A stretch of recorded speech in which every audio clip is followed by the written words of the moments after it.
Good evening, wrestling fans, and welcome to the Wrestle Talk Podcast. For the next 2 hours, we will bring you the latest pro wrestling news, in-depth analysis of all your favorite promotions from across the globe, and much, much more. We will also bring you exclusive interviews with the greatest professional personalities on the local, national, and international levels.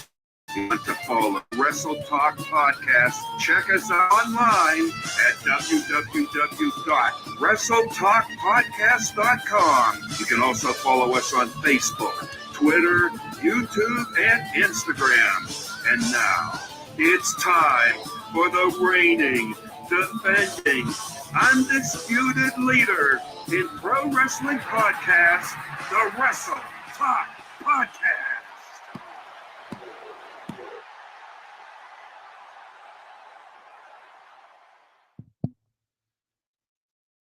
Hey there, guys. I know you can't see us here, but welcome to the Wrestle Talk Podcast. We're having a few technical difficulties here, but we are going to get this thing rolling here in just a second. If you can just hang in there with us.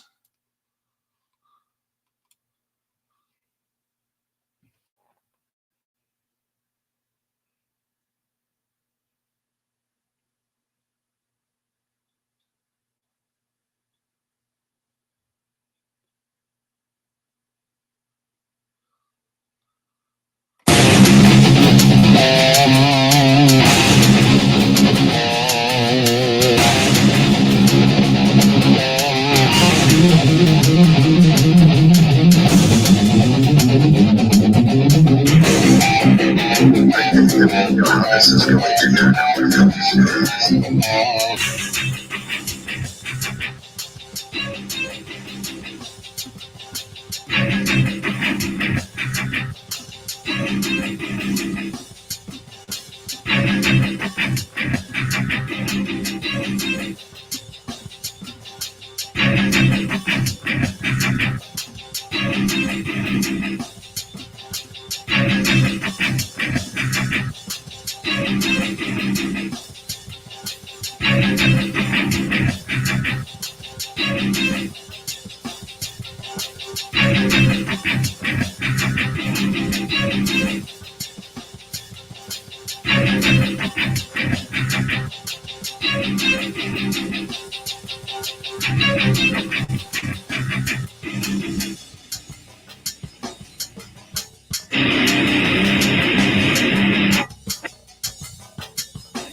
All right, ladies and gentlemen, Luke Robert, Chris Rodell, and Hardcore Hoss here on the Wrestle Talk Podcast, episode 401.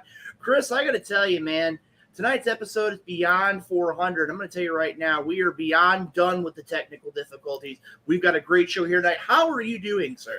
I'm doing fine. We're having technical difficulties. We're not even talking about Moses and Raheem. So, I'm sorry. I had to. I apologize. That was the worst joke probably we've ever had in our lives. So, well, you know something, Chris? I was always thinking about the idea of where, even though we had a few technical difficulties, it reminds me back when I was a little kid. I remember being about 5 years old and watching at 5:05 Central Time, watching Georgia Championship Wrestling with Gordon Soley and a wide variety of professional wrestling action.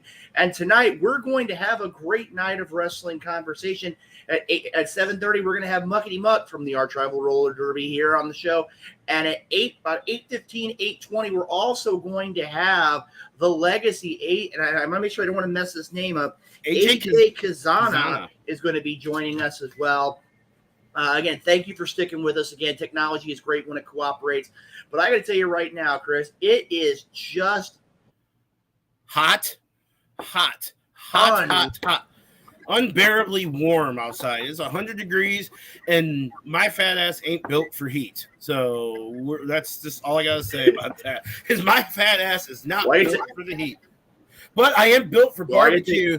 I am built for barbecue, and that's what the 4th of July was all about. Had some good barbecue. Hung out with some good friends I hadn't seen in a while. Kind of sad I didn't get the chance to see you, but you've had some issues come up, so – but that's okay. It's one of those things, man. We're just going to kind of roll with things. I mean, again, that's one of the great things about being here every Tuesday. Did you notice the Santa Claus is gone? That is true. And thank you, Jay Hollywood, for the message here. Yes, 5:05 was the best time on Saturday back in the day, and I definitely could agree with you here. The Santa Claus is gone. They decided to put the Blues jerseys up. You've got your drawing still in the background. I still got the drawing because that's a great present for my brother. So I can't. Well, you know something, Chris, I got to tell you, and again, we're gonna be going into high spots here in just a minute. We got a couple other things going on, but I got to tell you right now, Chris. Just looking at Dynamo Pro had his 15th anniversary. We're going to talk a little bit about that during high spots as well. We're going to be talking about that with Muckety Muck here at about 7:30. Ladies and gentlemen, you know what we have to do each and every week before we get things rocking and rolling. And Chris, I'm going to go ahead and let you do the introduction here because I'm going to keep my fingers crossed that the technology will cooperate and hopefully we can get tonight's show started without many more technical difficulties. All right. It is time to honor this great country because we just celebrated our independence yesterday. So we ask everyone to please rise. And if you're wearing any kind of hat wear, we ask that you please remove it. Also, rise if you're possible. If you can't stand up, then don't, because that's just we don't want your urge. So, but as we honor this great country with the singing of the national anthem, are we going to get it? Might have a national anthem.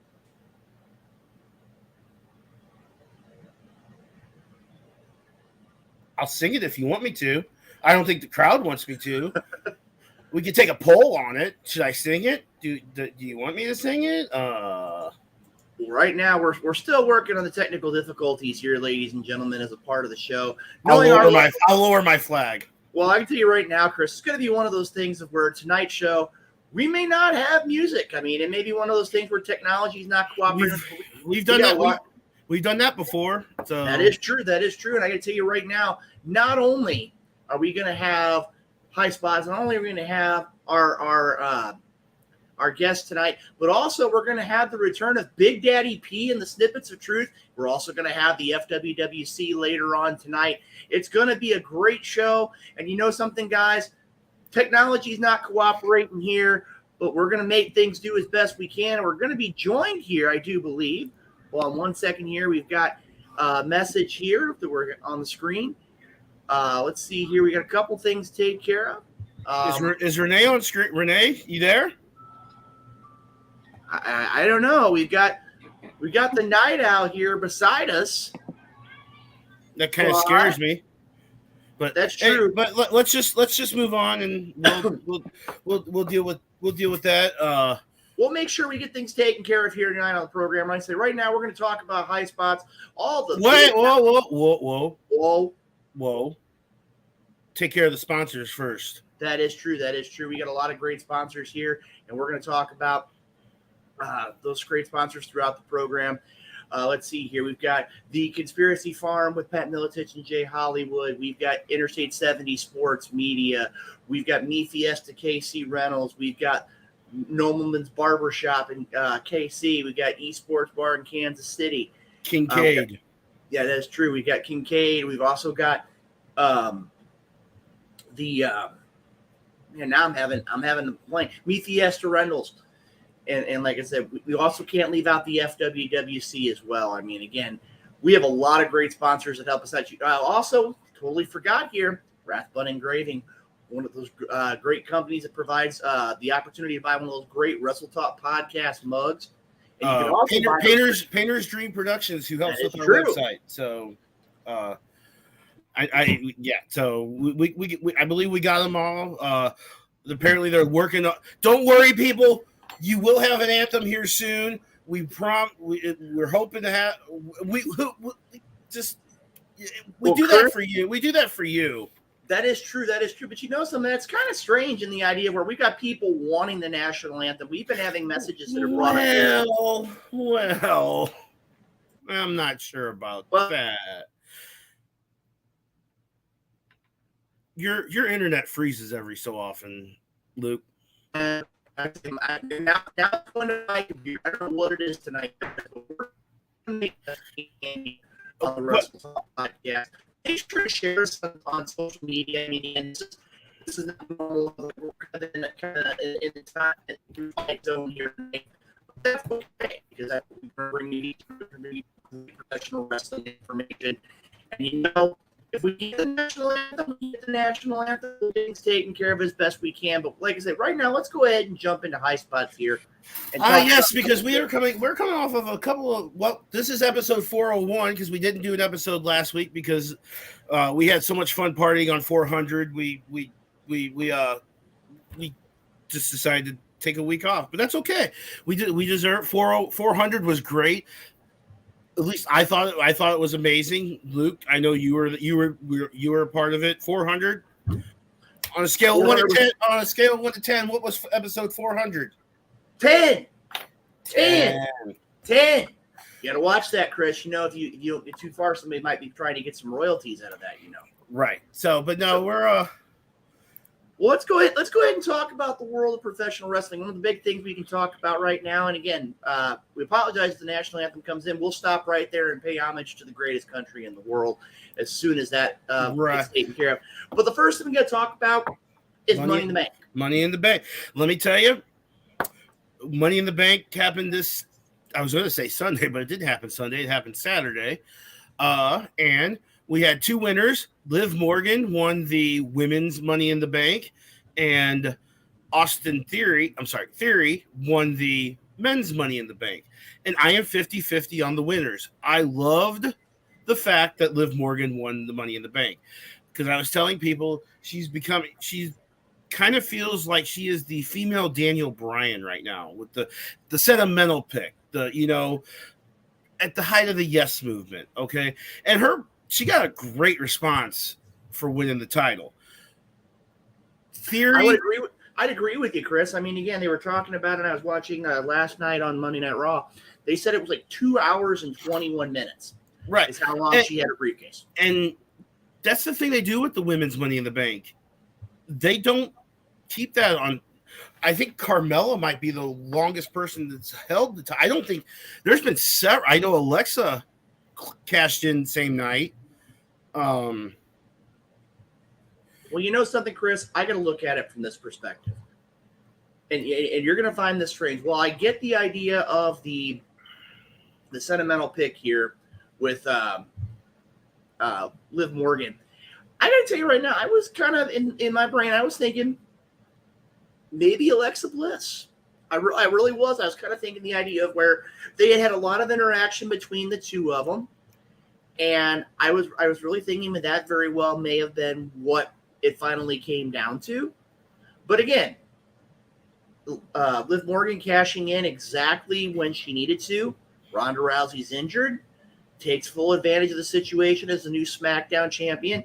And last night, if you're going to go out there and have a first match as the SmackDown champion, you can't go wrong with having Bianca Belair, the EST of WWE, being alongside you in a tag team matchup against Natalya and Carmella.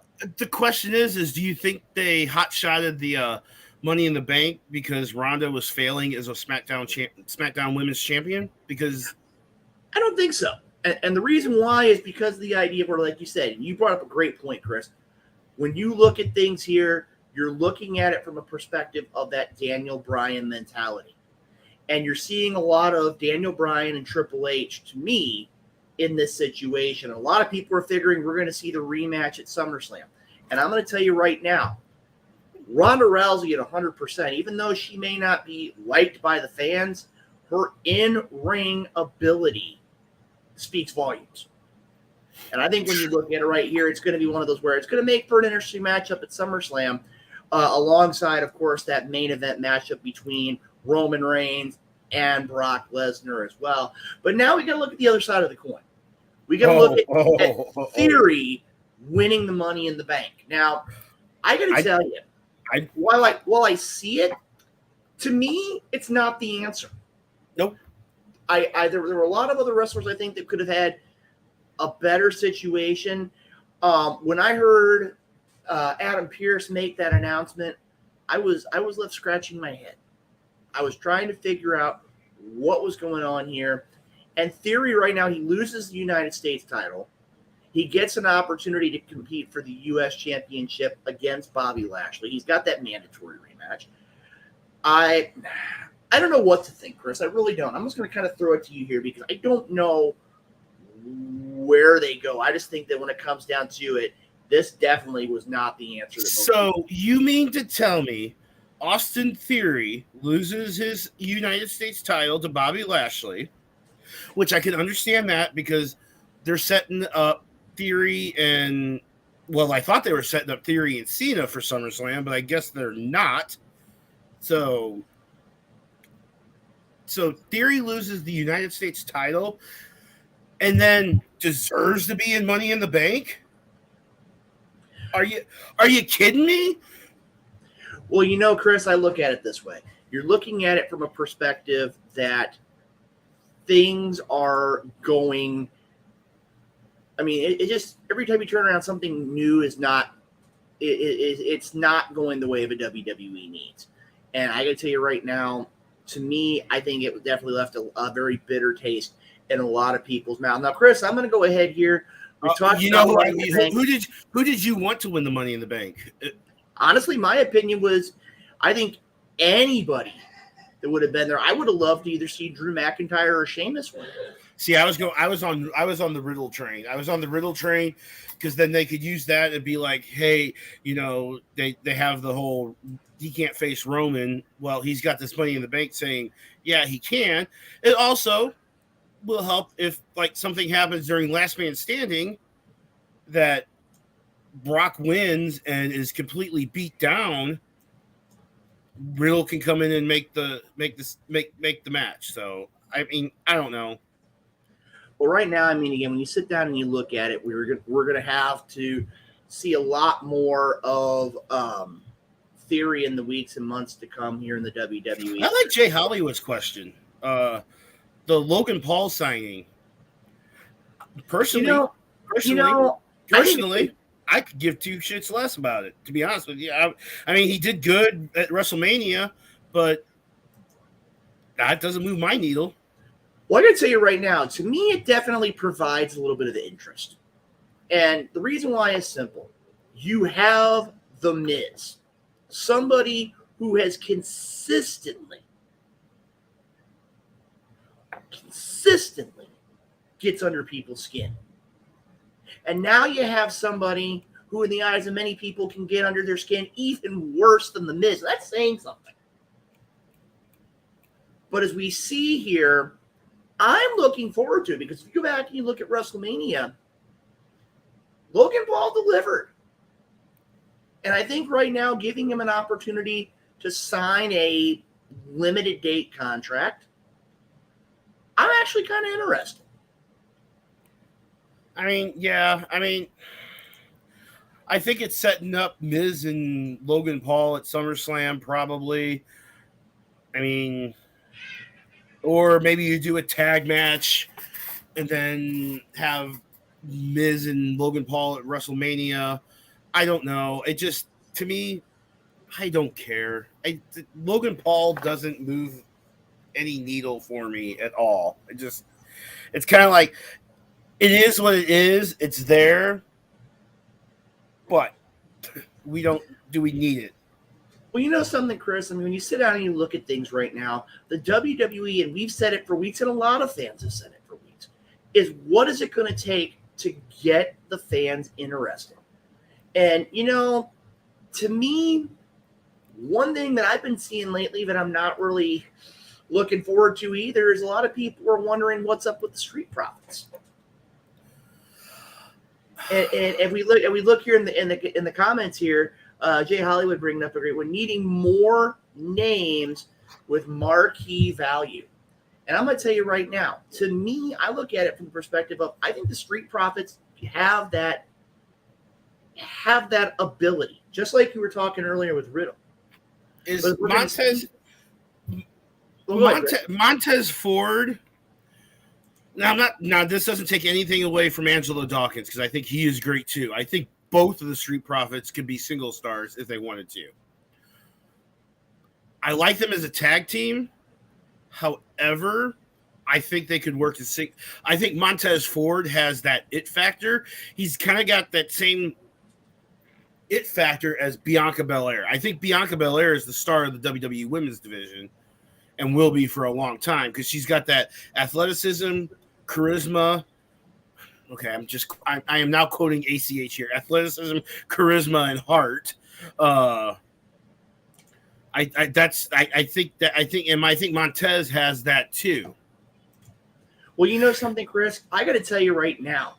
To me, this seems like, and I liked your analogy there earlier, your comparison, but I got to tell you right now, when it comes down to it, you've got to look at it from the perspective of, is Angelo Dawkins, if they were to split up the Street Profits, would he become the 2022 Marty Jannetty?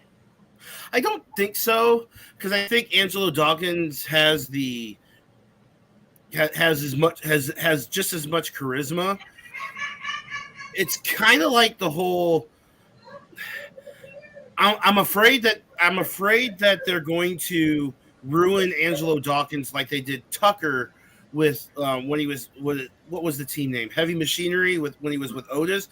I like the Heavy Machinery team because they were just kind of fun, fun guy, stuff like that.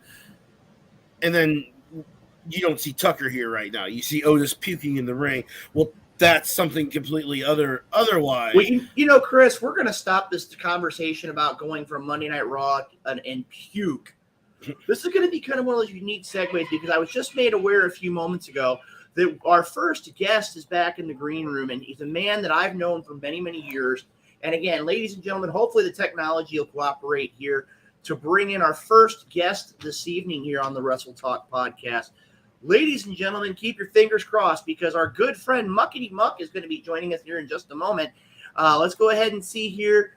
Hoss, I know you're working on the technical problems, but can you bring in? And here he is, ladies and gentlemen. I'm going to say it now, and this is going to kind of sound strange, but I'm going to officially call you Mr. Muck here for just a minute because of what's there. And again, first of all, I want to welcome you here to our wonderful program here this evening. We've had some background music problems and some tech problems, but one thing that's good is you're here to talk about something that's really exciting, that being Jams and Slams. How you been? I'm doing well, my friends. Hopefully you got me okay, and I'm coming. You sound fan-flippin-tastic. So, and you already sound like you've had like 15 cups of coffee. So it's been a busy day. I've been doing my best to hydrate all day long. It was a bear out there today with just humidity. It's freaking hot in the St. Louis area, isn't it? It is. When I was out and about, most of the temperature gauges outside was reading 102. With a heat index of around 110. So it was just unbearable today. And I promise I don't bring much to the table as far as talking about Otis puking in the ring. So I promise not to bring any of that. Well, that's one thing we got to say, though, is that we're not going to talk about that. We're not going to talk about Monday Night Raw. We're not going to talk about Money in the Bank. We're not even going to talk about Blood and Guts. We're going to talk about Jams and Slams. Now, Muck, I got to tell you, 3. That is true. The first event we held before the pandemic was a great night of professional wrestling. Had our second event back in May, a lot of great wrestling action. And I got to tell you something right now. We're going to talk a little bit about wrestling. We're also going to talk about, we're going to take just a minute here and talk about roller derby. Now, a lot of wrestling fans have grown accustomed to the arch rival roller derby and Dynamo Pro Wrestling being together. But the arch rival roller derby takes it to another extreme when we get to see the rematch between the Block and Roll Express and the New Wheeled Order.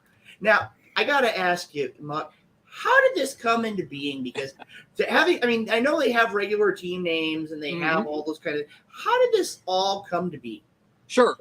Great question. And yes, we are looking forward to this great event that's coming up this Saturday night at Queenie Park. And we'll mention a couple of the matches that will be taking place this Saturday night. The whole genesis of Arch Rival Roller Derby converting to a different kind of localized schedule compared to what our normal fan base is accustomed to. And we've been around for about 17 years. So folks were kind of used to our localized play. But during the pandemic, we experienced a lot of the same pitfalls that a lot of local sports teams did, and that's the loss of members. Some of them retired, some of them relocated to another city, and some of them, honestly decided to pursue other interests besides roller derby. So we saw a heavy-duty reduction in the amount of skaters that we had. Pre-pandemic, we were at somewhere around 90 to 100 skaters. Post-pandemic, we are getting back with about 40 or 50. So we knew that we had to shrink the roster sizes, and a normal roster for a roller derby team is about 20 players. When you only got 40 players, then obviously you have to make some changes and modifications. And we have 4 local teams, and we didn't want to have to play the decision of, well, do we eliminate one of the local squads? Because all 4 local squads have legacy ties to them. And you don't want to play that battle of who gets eliminated and tossed to the side. So what we did as an organization was just to kind of suspend the local campaign and then create what are essentially 2 super teams of some of those returning skaters. So as a result, we went from a event format of a doubleheader roller derby matchup in the course of an evening to only having one singular matchup. But this gave us the opportunity to once again work in partnership with Dynamo Pro Wrestling. And of course, we had such great time back in February 2020 that we figured, hey, it makes sense to do it again. We gained some new audience members. I know Dynamo Pro Wrestling gained some new fans as a result of it. And when you really think about it, it's the best of both worlds when you combine the 2 things together, because there's a lot of similarities between both sports and its fan base. So we thought it would be great to pair up with Dynamo Pro Wrestling again. I've known the owners of DPW for 2 decades plus. So I think having that trust factor had a lot to do with it. And of course, just the fact that it was something new and fresh and entertaining that we could do. And we were just happy to make it all work the last time out when we did it in May, because it was our first time back in the public in 2+ years. So when you haven't done something that you love to do for a while, you kind of got to shake a little bit of the rust off. You have to make sure that you're still operationally back to what you were at, as far as putting on a show and a production. And then, of course, being familiar with the operations of Dynamo Pro Wrestling, it just made a lot of sense to continue on with this modification of play. So to answer your question in long-winded terms, how did it come down for Block and Roll Express versus the New Wheeled Order? Well, obviously you want to fit a certain theme with all our events, and that's what we're trying to do in our return to play this year. And of course, going back to Jams and Slams, if you're going to have 2 super teams, then you need to come up with some super team names. And we won't say who came up with it. I have my inclinations of knowing who was in charge of coming up with the team names. But of course, we wanted to make homage to some of the great tag teams and factions back in the historical phases of wrestling. And it turned out to be great. The skaters really got into it. They adopted even another derby name. Most skaters have a derby name to begin with already. Well, they adopted a new one just for this particular campaign. So it's something that we did in May. We're going to do it again this Saturday. We had our second event of a 4-event regular season a couple of weeks ago, and our theme night was alumni night and history night, because we were celebrating our 17th year of operation. So we went back to the first 2 franchises of when the league was first founded. So we had Pink Angel versus Black Vixen. So we've kind of incorporated a different theme with every event that we've been holding this year. And our fans loved it. They loved the new dynamic of the personalities and the T-shirts and all the all the fun things that came with both of those things. But yeah, just extenuating the theme with what we've been going on with Dynamo Pro Wrestling made it an easy sell to convince the teams, hey, let's have 2 super groups here. Oh, because back in the wonderful time of February in 2020 when things were normal, because things still aren't normal. But I do remember our first event. It was an awesome event. Both fans loved it. The Dynamo Pro fans came up to me afterwards and were like, "Dude, this was fun as hell. This was one of the funnest things I've ever watched. I knew nothing about roller derby." The roller derby fans came up and was like, "Well, we didn't know anything about professional wrestling and Dynamo Pro Wrestling." The skaters, I can't tell you how many skaters I talked to as we were closing down and walking out the door that said, "Man, this was absolutely a fun event." So, yeah. I mean, we hit the 3 strikes there. So, yeah. I mean, it's an awesome event. Like you said, the second event was the alumni. There's a 4th event coming up.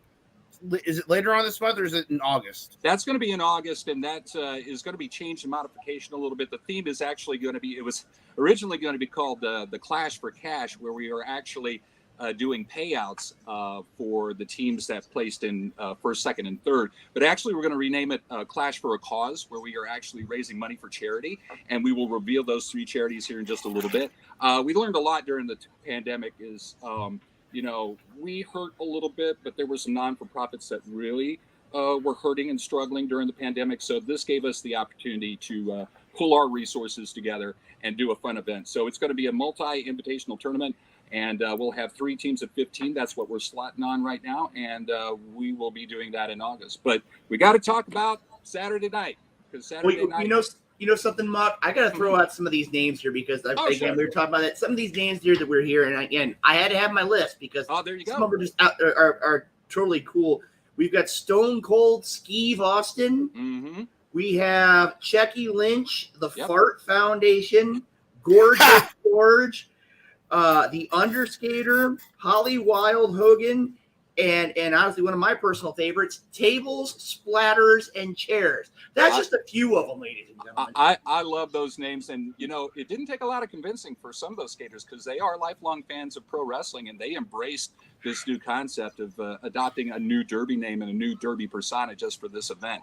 And they had shirts made up. If I believe they had new shirts made up that they all customized their shirts, obviously because that's what they're supposed to do. So yeah, and they had a blast with it. And of course, obviously, people come up and they ask us sometimes, well, where do the derby skaters get their names? Because most of them, adopt a different derby name, just to kind of do an expressionism of either pop culture or maybe it relates to an occupation they have. Sometimes it deals with where they live at. But for this case, they just wanted to adopt a new name and a new theme. Just because we were fitting the professional wrestling motifs there. So, a lot of them really embraced it. And then a couple of the skaters who didn't embrace it the first time out was like, oh, I had the opportunity to do that. Why didn't I do that? So there's going to be a few new additions this time around. And there's going to be some new skaters this time around because both squads are going to be competing against each other once again. And they have the same core amount of people on both sides, a lot of returning faces. But each team has added about 5 new skaters since that first event. So what was great about the first event, it was a very good comparable matchup between the 2 squads because we actually took about 3 weeks to figure out you don't want to stack the deck. You want very even rosters. Right. And even though the final score was, about a 40-point differential, and a lot of folks might think that 40 points, that's a blowout. No, not at all. Not in roller derby because it's a very high scoring event. Well, we took a look at that and we made some changes and modifications in the lineup to where we think they are even more evenly matched this time around. And one of the skaters that you mentioned, the underskater, is not going to be in attendance for that one there. And that's a jammer that scores 60 points for you on the average for a night. So that was with the New Wheeled Order. So actually that plays into the benefit of the Block and Roll Express because they lost by 40 points last time out. Here's the chance for redemption. And then when you get a swing of 60 points one way or the other, it's going to be very, very tough. Real quick, Muckety, can you, for the people that are like saying, what are you guys talking about in points and stuff like this? Can you just a quick Give me a quick reference guide to what roller derby is, how the points are scored, what happens, what are the rules of roller derby? Rules? There are no rules. Are you kidding me? I think when people ask me what's roller derby about, I like to say that it is a combination of roller skating, rugby, and Black Friday shopping, because it's a little bit of everything going on simultaneously. It's this game that both offense and defense plays simultaneously. You got 10 players on a track, 5 each side. I think a lot of people, their recollection of what roller derby means to them depends on their age. I think folks that are 60 and above, they think of the wooden banked track that a lot of folks might have saw in the early years of ESPN, in its infancy. That was a form of their programming. You fast forward to about around 1990 when roller games became a very popular syndicated show there. And that was the one where you had the wall, they were skating around that, and then the alligator pit during overtime. It was pretty comical in effect. But then you had Roller Jam about 10 years later after that, which was featured on TNN. And a lot of ECW fans, I think, remember that because it was side-by-side programming there. So roller derby is a physical contact sport. You have 10 players aside. They're all on quad skates. There's no inlines on this.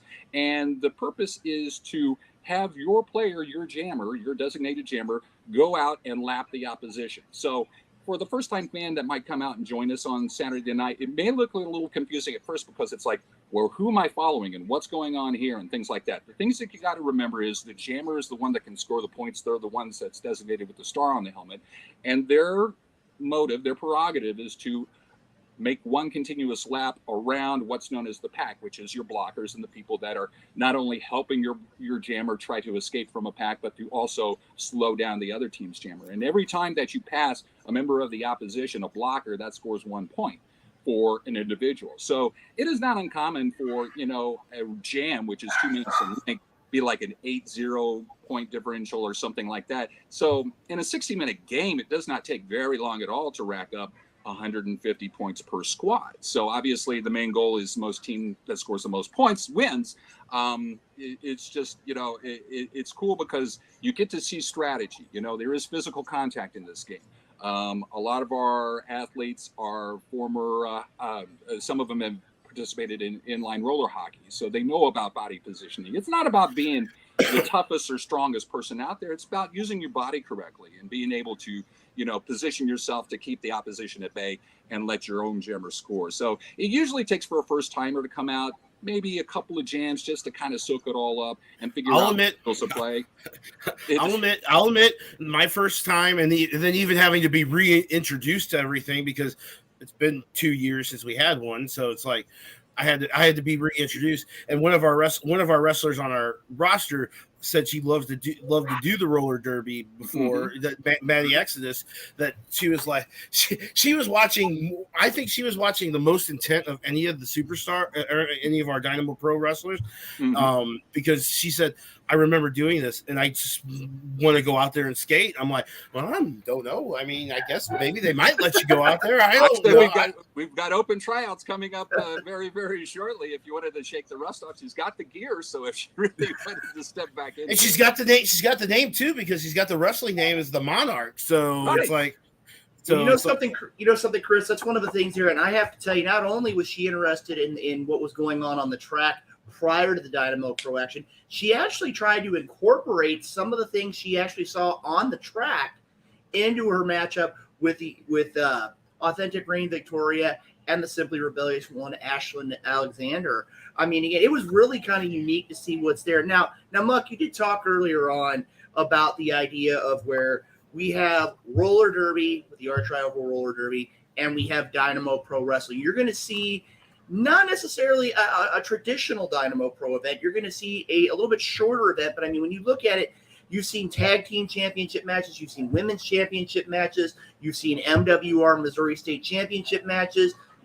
You name it, the Dynamo Pro titles have been on the line, and as people have seen in the commercials and have seen in all the press that's been out, there's going to be a lot of great wrestling action. I want you to go ahead and share with the viewers of the Wrestle Talk podcast some of the action they can expect to see this Saturday night at Jams and Slams 3.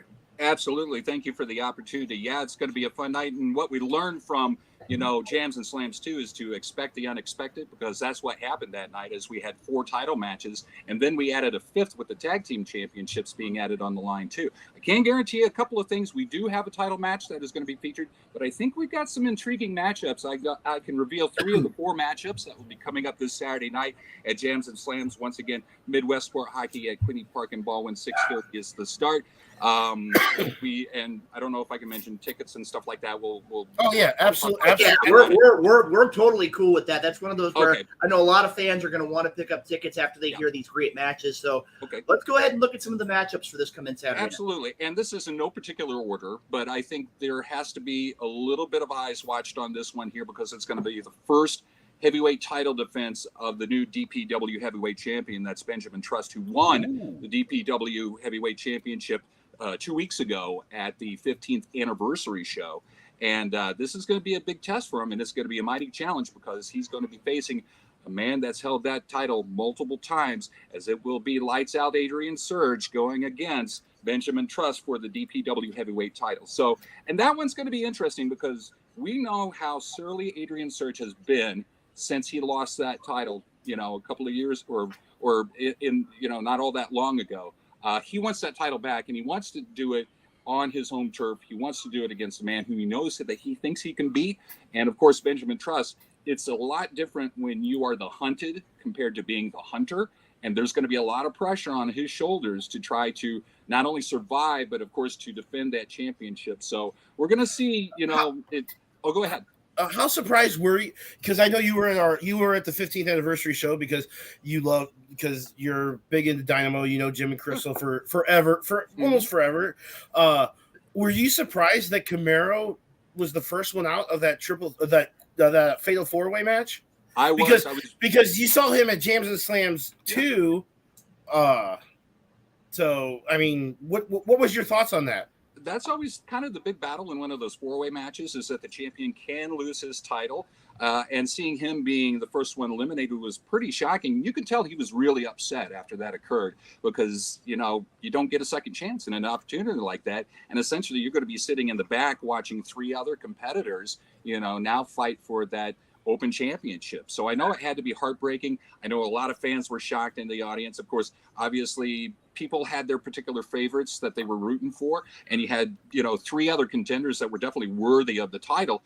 So obviously at the end of the night, Benjamin Trust had a Hail Mary and was able to get the pinfall victory that night. And he was excited. He was obviously overcome with emotion afterwards as a result of winning this championship. And it's going to be a tough task for him against a man that has held that heavyweight title before, and he knows what he needs to do to get that belt. Right. And Surge is surly right now. He's angry. He's angry. He's made up with the Agents of Chaos. So Lord knows what. You just hit it right on point. The idea of where if you look at what happened at the 15th anniversary, Surge went with the Agents of Chaos, and the Agents of Chaos win the Dynamo Pro Tag Team Championships. He's had a real bad attitude in the last 2 months. But if there's anybody who has had a tidal wave of momentum as of late, it's been Benjamin Trust. And I'm going to tell you, Benjamin Trust, when it comes down to it, he has a lot of family ties.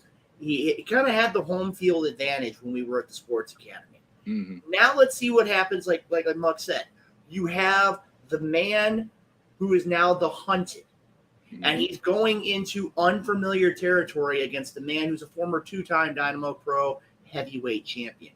I got to tell you, that's definitely, as we've talked about, is a very intriguing matchup. Now, let's go ahead and move on here real quick to another matchup. Muck, go ahead and give us the next matchup. All right. I'm looking forward to this one here, because we're seeing a bit of the future in this matchup against somebody that has been a title holder in the past. And this is going to see the main attraction, Dion, taking on one member of the Arch City Mercenaries, and that's Tony Esteem. That's going to go one-on-one in a matchup there.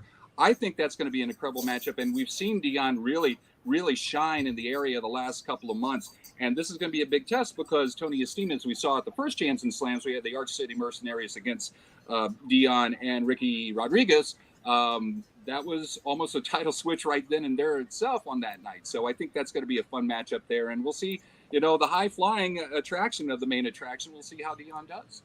Well, I got to tell you right now, For those who were 15th anniversary, I am amazed that Dion was even able to make it. Right. He was, just decimated. But that's one thing you got to look at with this man. He does not know the word quit. He has gone out there and he'll take it to anybody that wants to sign their name on the dotted line. I'm going to tell you, Tony Esteem, if he doesn't even think for 1 second, he lets his memory slide, he could walk out with an L in the loss column going against the main attraction. I think right now, and this is going to be my personal opinion thus far, my prediction, Dion walks away with the W. Chris? Dion's got that. He's just got that attitude about him. So, we shall see on that one. You said you had a third one. Let's break that one.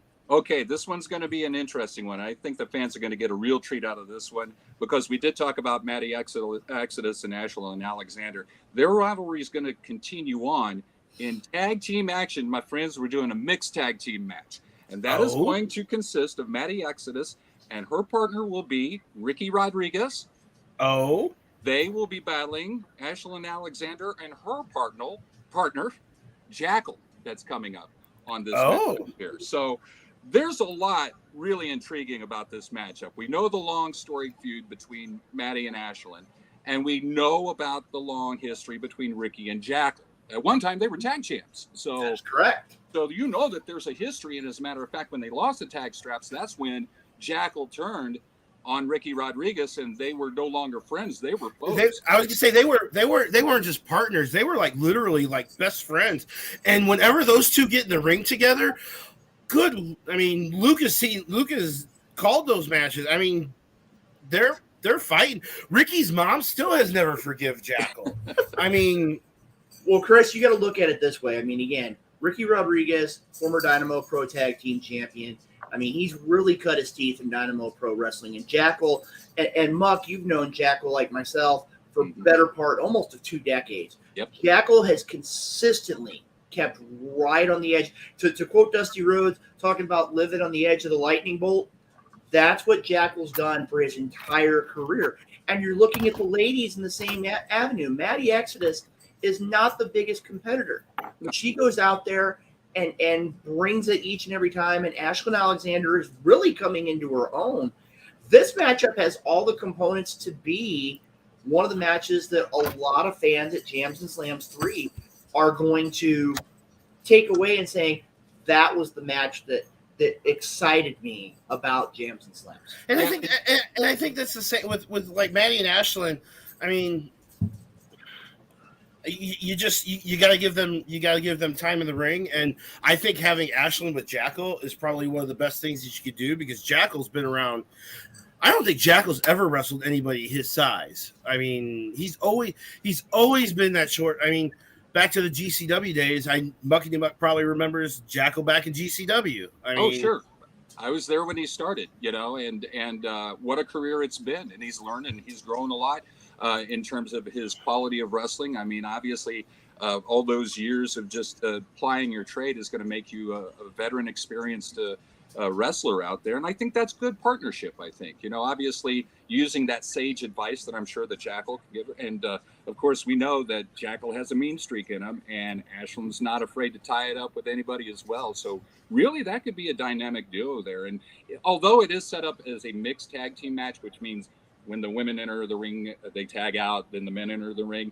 Ashlyn Alexander's not afraid of anybody. Who's to say that she doesn't go across the ring and just slaps Ricky Rodriguez in the face and says, "Hey, come bring it in." And Jackal's batshit crazy, so no telling. He'll fight the audience if he wants to by the end of the night. So, hopefully cooler heads will prevail in this one. But I got a feeling just because of that combustible energy that's in the ring there's no telling what might happen. I actually, if I remember back to the Cinco de Mayo festival, I believe Maddie Exodus actually picked up the victory over Jackal in a triple threat match.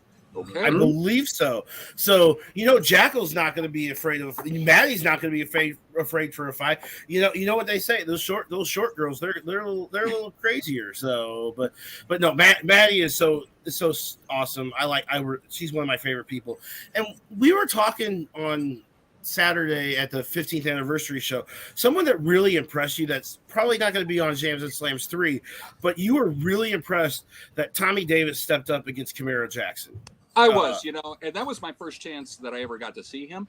And he looked really good. And keep in mind, folks, that was a matchup that was pretty much, it changed and altered because that was originally supposed to be Kareem Brigante against Camaro Jackson. And I thought Tommy did a great job in stepping up on very little notice and put forth not just a good effort, but a great effort. And actually came kind of this close to winning the title, if I remember right. That would have been a major, major upset. And I think that gives good notice that's how evenly distributed the whole lineup is for Dynamo Pro. You take a look at a top 10. Well, you've got a champion, but you've got 2 through 10 there, and any one of those competitors there can hold the title belt. So, and when you look at it, and you go with some of the wrestlers that are in, and again, looking at that top 10, you're looking at wrestlers like Mike Outlaw, like the King of Chaos, Ricky Cruz. You always got to put Adrian Surge in the mix. You could look at the Agents of Chaos. You could look at I could go with the Tommy Davis, Dragon's Guild. I mean, there's so many different resorts. Jeffrey Hyde. And we're not looking at the snitch though. We're the snitch. The snitch what lost is your thing with the snitch, Chris? I mean, and again, Muck was there. He saw it. What is your thing with the snitch? I mean, we've finally gotten past his little problem, and I've never seen you laugh like you did as you did the 15th anniversary. I'm saying he got his opportunity. I'm still angry at him. He tried to steal my wallet that night, and I wasn't excited about that, and I wasn't pleased at all. And if it wasn't for one of the derby skaters catching him, ruffling through my things, he might have made off with all my credit cards. I don't trust that guy at all. I've never trusted that guy. I trust him about as far as I can throw him. So I guess let's give the fans the information about the Jams and Slams, all the information that they can go to. I know they can go to Arch Rival Roller Derby on Facebook, and I know there's a Twitter page too. So let's knock that out. Give them where they can buy the tickets. And absolutely. So it's coming up this Saturday night, Jams and Slams 3. So we begin it all at 6:30 with Arch Rival Roller Derby, and we see the rematch between the Block and Roll Express against the New Wheeled Order. And then at around 8 o'clock, it's going to be Dynamo Pro Wrestling with a 4-match card. Hey, it could be more than that. We'll find out very shortly. Tickets right now on sale. Here's what you would pay for at the door on event night at Midwest Sport Hockey in Queenie Park. It's $15 for general admission adults, and it is open seating, so you can buy a ticket. You can be down on the front row. Or if you like to watch the action a little bit further away on the bleachers, you can do that. Children 10 and under get an absolutely free. But we do offer special discounts if you buy in advance with an advanced ticket purchase, and you can buy those tickets. We got an Eventbrite page, and we also have on our official website, archrivalrollerderby.com, and also through our Twitter feeds and our Facebook page, we have a link to that. You can purchase adult discount tickets. Normally they're $15, but you can get them for as low as $12 a piece. Or if you got a group of friends, and I think this is a fun night to do with all your buddies out there, get a group, 6 or more can get tickets for as low as $10 a piece. So the more you buy, the more you save, I guess you could say, in situations like that. We also have special discounts for high school students and those collegiate students with an ID. That's $8. And, of course, once again, children 10 and under get in absolutely free. So, yeah, it's going to be a great night. Midwest Sport Hockey, that's at 570 Weidman Road in Baldwin, Missouri. It's Queenie Park. I can guarantee you this, even with all the hot temperatures, I can guarantee you it is a climate-controlled atmosphere when you go in there. So you're not going to have to worry about the heat. I know the action's going to be hot. It's going to be sizzling, that's for sure. But, of course, it's going to be another fun night. Doors open at 6 o'clock. We do have a COVID policy where you must show proof of vaccination. It can either be in printed or digital form. Once you do that, you get it absolutely free. We do that to protect our athletes and our officials and our fans, of course. And we want you to come on out and have a good time and leave safely as well. So that's what we do there. Once you show that, you're in scot-free, and then you can kick back. Of course, we've got beverages for sale, both adult and juniors, and then of course we've got food there as well. It's a fun night and a fun time, and what we always try to do is we want a family of 4 to come in for under $40, and that's the way that we've always looked at it. And of course, once again, you can get those tickets on sale right now, archrivalrollerderby.com. The Twitter is at archrivalstl.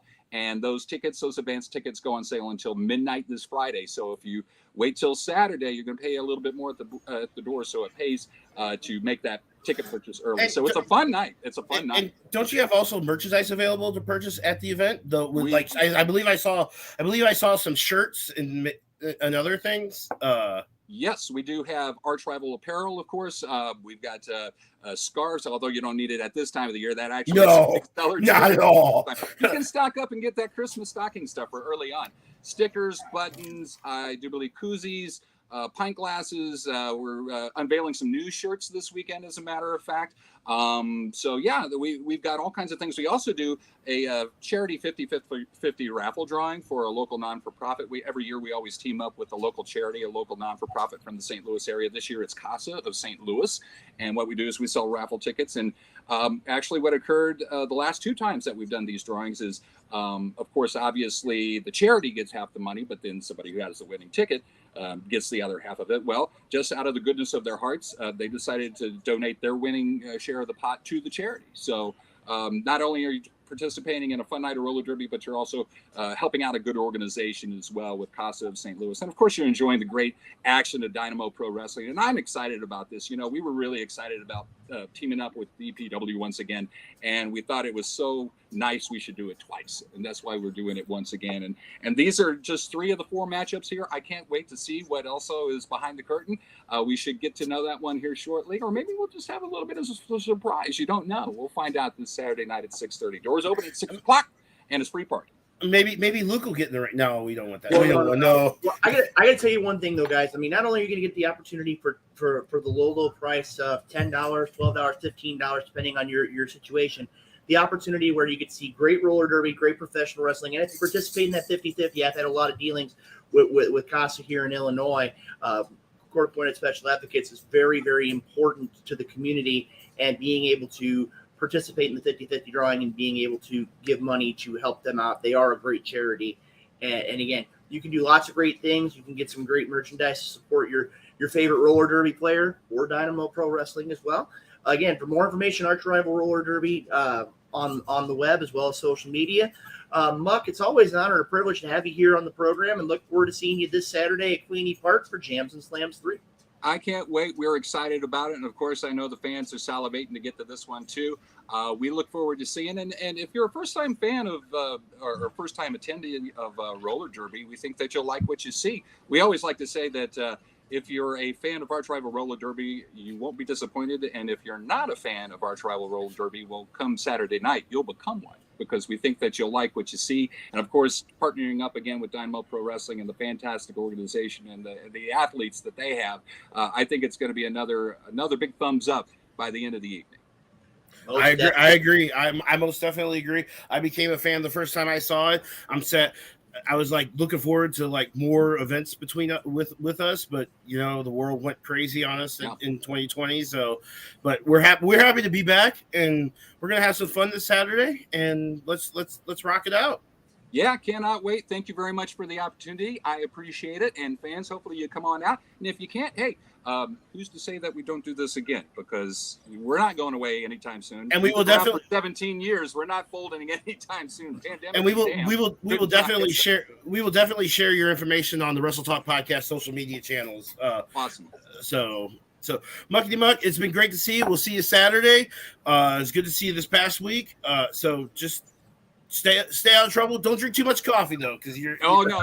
You won't find me doing that. I'll try to keep a level head. I don't believe you. I might be lying just a little bit. All right, Muckety. We'll see you Saturday at Queenie Park.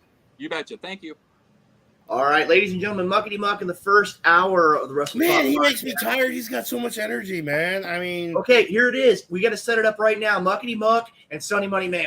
Right there. Got it. That's got to be on the Wrestle Talk Podcast. Has to happen right here on the program. We had fun on Jams and Slams too. So, you know, trying to get back to everything. I think 3 is going to be just as good, and I'm ready to, you know, I'm ready to go. I mean, I know you're ready to go. Carp's ready to go. We got Adrian Surge and Benjamin Trust. Are you kidding me? I gotta tell you right now, Chris. Right now, that's going to be. Is there anyone hotter in the St. Louis area than Benjamin Trust? I can say right now, Chris. I'm going to say it. If there's anybody as hot as Benjamin Trust right now in St. Louis, it's lights out Adrian Churchill. No, if there's anything hotter in St. Louis, it's the freaking weather. He is the Dynamo Pro heavyweight champion. He is the MMWA heavyweight champion. He's the PWE interstate champion. I apologize if I got that wrong, but he's got 3 belts. I mean, well, Chris, you got to look at it this way though, as Muck brought up, and there's Trust Church himself. has 2 men called the Agents of Chaos watching his back. So that's what you're looking at. I mean, there's a lot of intangibles there. There's a lot of things that are going to be out there. And speaking of which, he's in our chat. He's in our chat. True. He's like Mr. July himself. He had a full day, Independence Day. Mr. the President of the United States of Slam. Can you just? I mean, there you go. It's all set and ready to go. Speaking of which, as we're going with things right now here. Can you hear me okay? I can hear you. Back. We've got him here now. Hoss, I got to ask you, you have been dealing with a ton. And I'm going to tell you, for those that don't know, Hardcore Hoss has been working since about 6 o'clock this evening with all these technical issues. This wasn't just a couple-minute thing. He has been navigating the tech stuff for 2 hours. Hoss, did you finally get rid of the gremlins? I don't know if they're totally gone. I'm hoping so, but... Yeah, that's what I say too. That's terrible. Gremlin.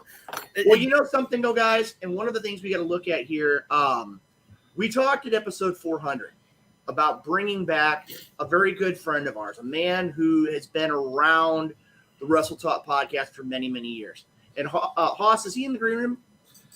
No, he is not. Did anybody send him the link? That's my question. I think he was supposed to, but I know too he was talking about how he had some things coming up here as well. But again, that's one of the things that makes the Wrestle Talk podcast so unique, is the idea of where we have so many different things. You talk about Muckety Muck, you talk about roller derby, you talk about pro wrestling, you talk about all the technology issues we have. And here in just a few minutes, we are going to have the legacy AJ Cazana on the program as well. I mean, I was having an opportunity to look back at the information here, doing the research. I mean, that was about really the only thing I could do today in the office, knowing that Carp took the key to the thermostat and left it 63 degrees in the office all day. That damn Carp. We can't leave him in the office for anything. I mean, again, the last time he turned down the air conditioner, but again, right now I walked in here and I mean, it was just frigid in the office, but I still managed to get my work done. I still managed to get the research here. And like I say, we're going to have AJ Cazana on here in just a couple minutes here. Hoss, I know you're keeping an eye out for him to be in the green room. I know he's been talking with some people. Really a great wrestler, a lot of experience and a lot of great information. Really looking forward to having him here on the program in just a couple of minutes. Guys, I got to ask you right now, and I'm gonna kind of throw it out here. I want to take a second here to talk about Blood and Guts and the idea of where I think pretty much Blood and Guts and the Rampage thereafter, 2 great nights of professional wrestling. Sammy Guevara, I was scared to death when Eddie Kingston threw him off the cage. It just scared me to no end. And I mean, again, he seems to be okay. And then you had the 2-ring battle royal as a part of. You also had Santana take kind of an injury during he apparently blew out his knee. So true. I mean, again, you're looking at it right now. We now have a number 1 contender for Jon Moxley. We've got a lot of other things that have come out of Blood and Guts. Hoss, I got to ask you here. I know we're going to be talking to AJ Cazana here in just a minute. Did you have an opportunity to catch Blood and Guts, and what are your thoughts? Honestly, I did not catch that. Chris? Okay. Yes, I watched it. It was great. I think a superstar was made from a couple of people. The artist formerly known as 2.0, Matt Menard, and can't think of the guy's name now.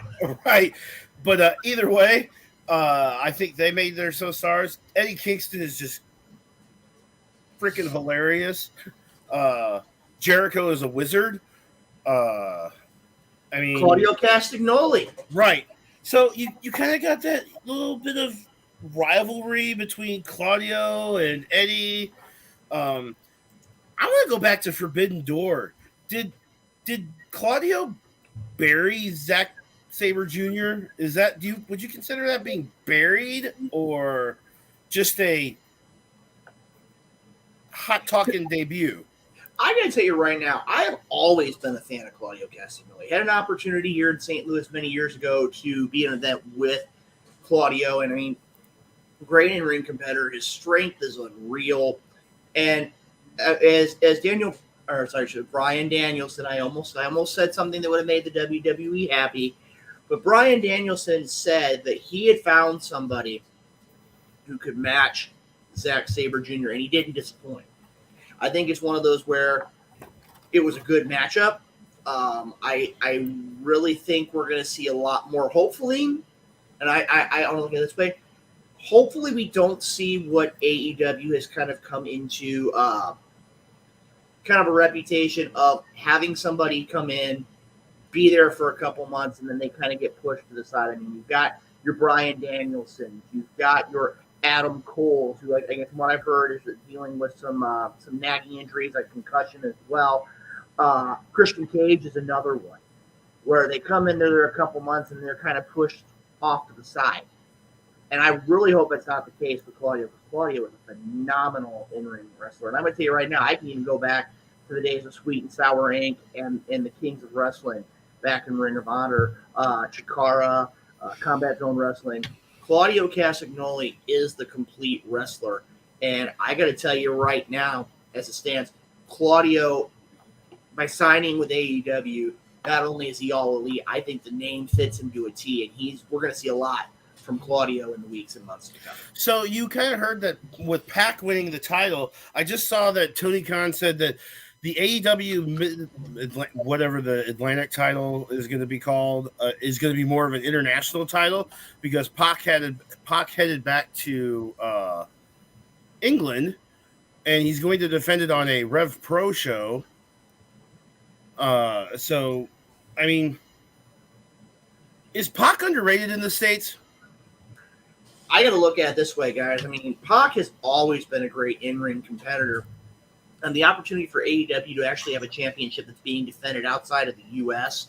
is a unique idea. I mean, you also the only company right now that really kind of stands out to me having something similar to it would be the NJPW Strong Championship that is defended in New Japan. I think right now, I believe it's Fred Ross here at one point was champion. I'd have to go back and look at what's there. So Ben Truss is going to take over Chicago in a couple weeks. I believe we're going to have Ricky Cruz on next week. So he's all about Cali. So Chris, I got to tell you right now, this right here. I mean, again, he's one of the hottest commodities in St. Louis right now. But when it comes down to it, is he overlooking Adrian Surge? That's my thought. But like I said, right now, as we see here, we're going to have AJ Cazana here in just a minute. Who is in the back room now. He is in the back room. All right, that is awesome. Like I said, hopefully the technology is going to cooperate. I think we're just going to go ahead and keep our fingers crossed. I know Haas is taking care of things here. Ladies and gentlemen, we're going to go ahead and move on to our second guest of the evening here on the Wrestle Talk podcast. An individual who really has had a lot of experience in the world of professional wrestling. When you look at his training, you look at the promotions he's been in, the championships he's held, a man who's really done a lot in the world of professional wrestling, a man who's openly said on social media that he wants to make more of an impact in the Midwest when it comes to the world of professional wrestling. He's heard of all the great promotions here in the Midwest, in the St. Louis and the Kansas City and Chicago and the Memphis area, all these great promotions. And we're going to have an opportunity here to be joined in just a moment. Hardcore Hoss, you want to go ahead and bring him in? That's fine. Welcome to the Wrestle Talk podcast, the legacy, AJ Cazana. AJ, welcome to the Wrestle Talk podcast here this evening. And I got to ask you, I said right now, I don't know if you've noticed the St. Louis heat. How are you handling the summer months? Oh, man, it's real hot over here in East Tennessee. I'm just staying inside as much as possible. I told Luke earlier, I'm not built for this heat. Fat guys are not. Me built neither. I Me sweat. neither. Hoss has probably got Hoss knows what's going on. We don't, we're not built for this heat. So I tell No, people not I'm at built all. for cold weather months, and I'm looking every day to move up north into Montana or something to get away from all this heat and then I gotta- people. But Well, I got to throw the question though: do you want to give up the heat for the snow and the cold? I mean, I feel like I can get a lot warmer, just by putting clothes on. I can only take so much off. I was just saying that's what I was So- always told is you can always put more clothes on.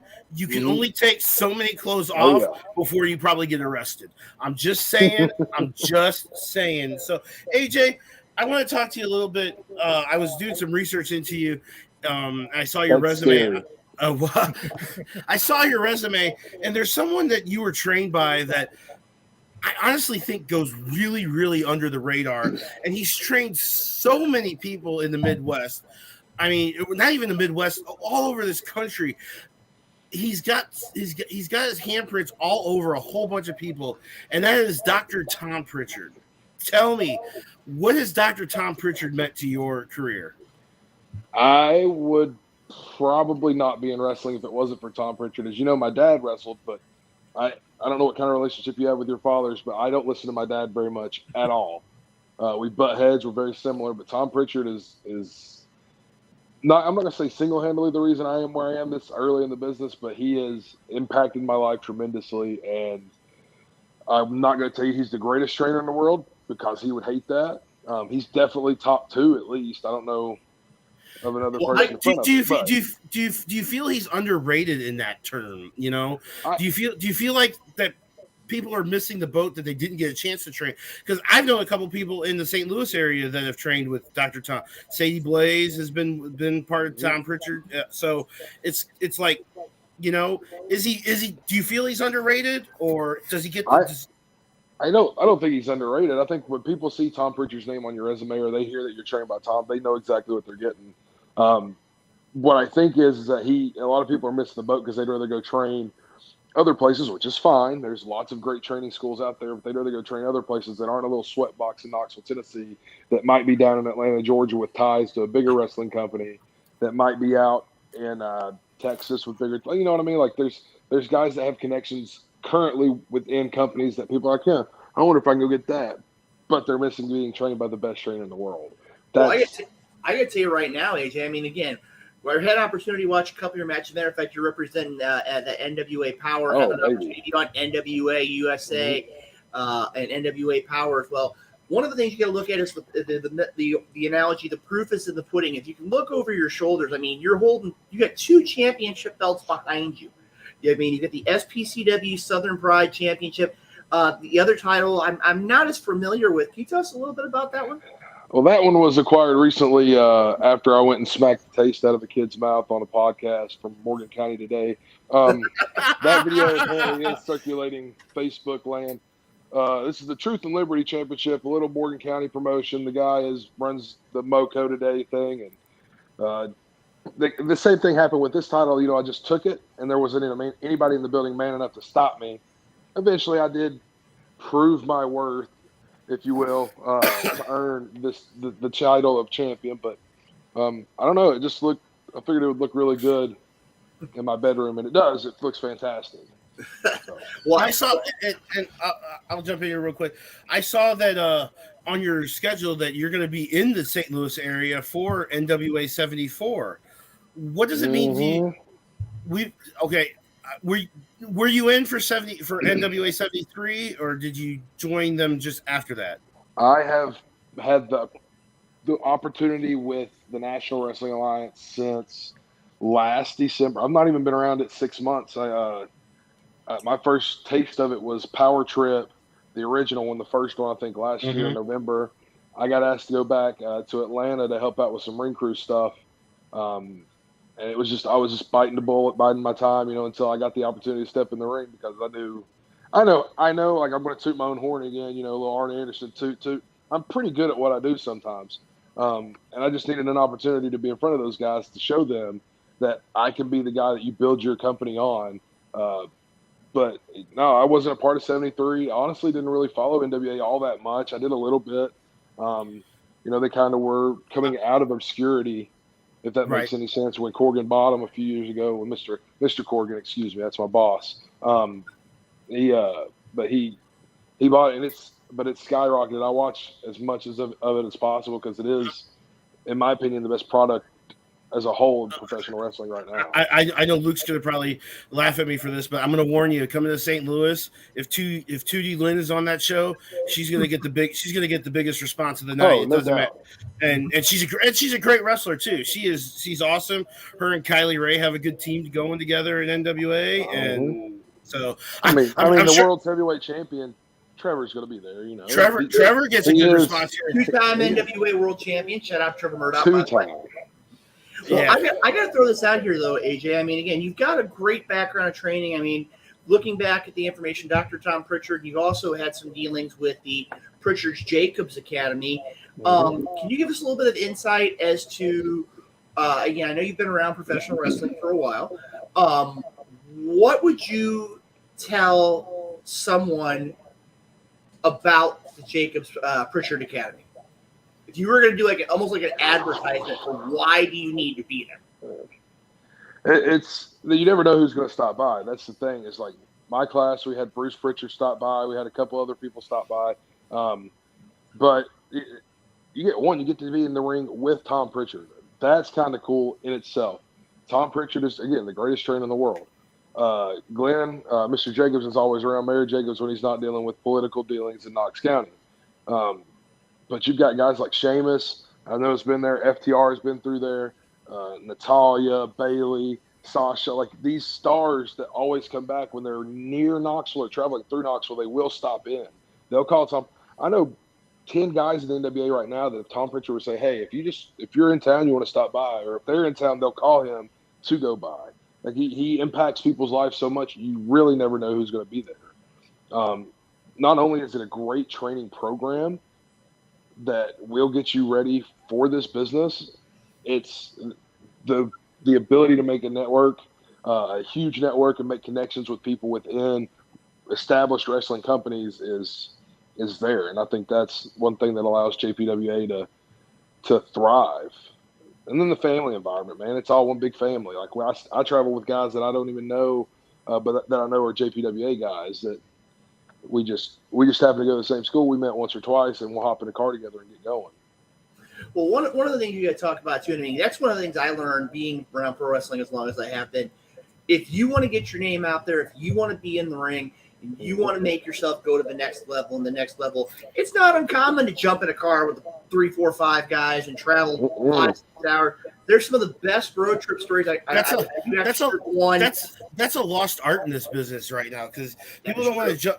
People do not want to jump in car. I mean, even if you're not on a show network, I mean, Luke's probably been in cars where he hasn't been on shows, but things happen at wrestling shows. Someone doesn't show up. Someone blows out a knee or something.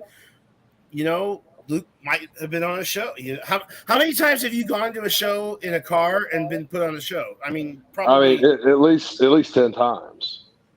Like, and I normally stay pretty booked. Like my schedule the rest of this year is kind of open right now because I haven't really pressed forward in trying to get places because I'm trying to get all my licensing stuff squared away for all these other states that need license. But dude, I've been in North Carolina, especially at AML. Like I show up, AML shows. I've been on the AML show 3 times where I've just shown up with Gustavo and just we're there. Like he's like, and Brian and Tracy are like, hey, we need a spot filled. You got your gear? And I was like, of course I've got my gear.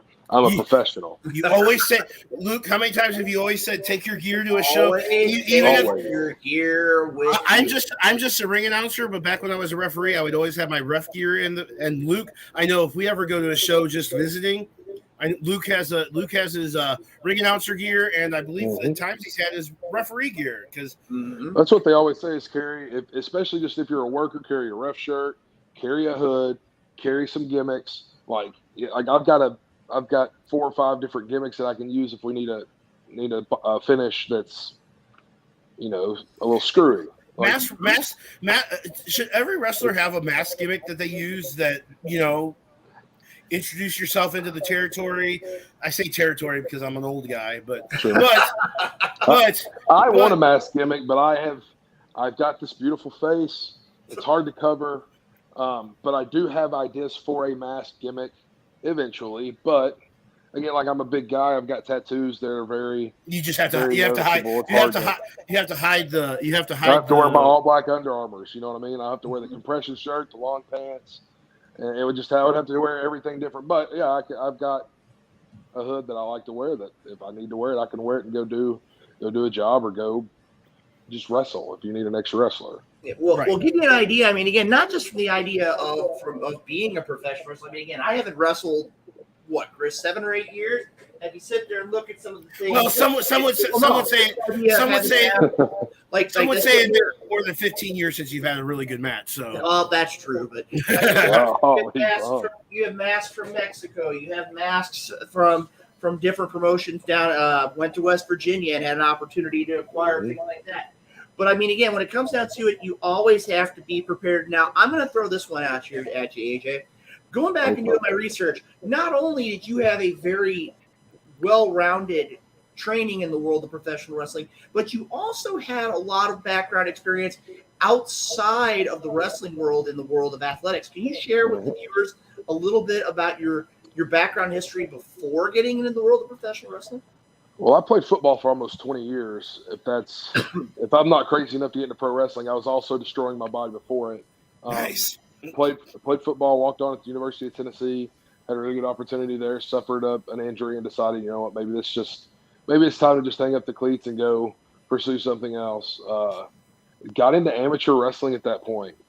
Not at the college level. I got into it with a couple of guys that I coached football with, and they just needed a throwing dummy for their heavyweight. I'm like, well, I'm a big guy. I can get thrown around.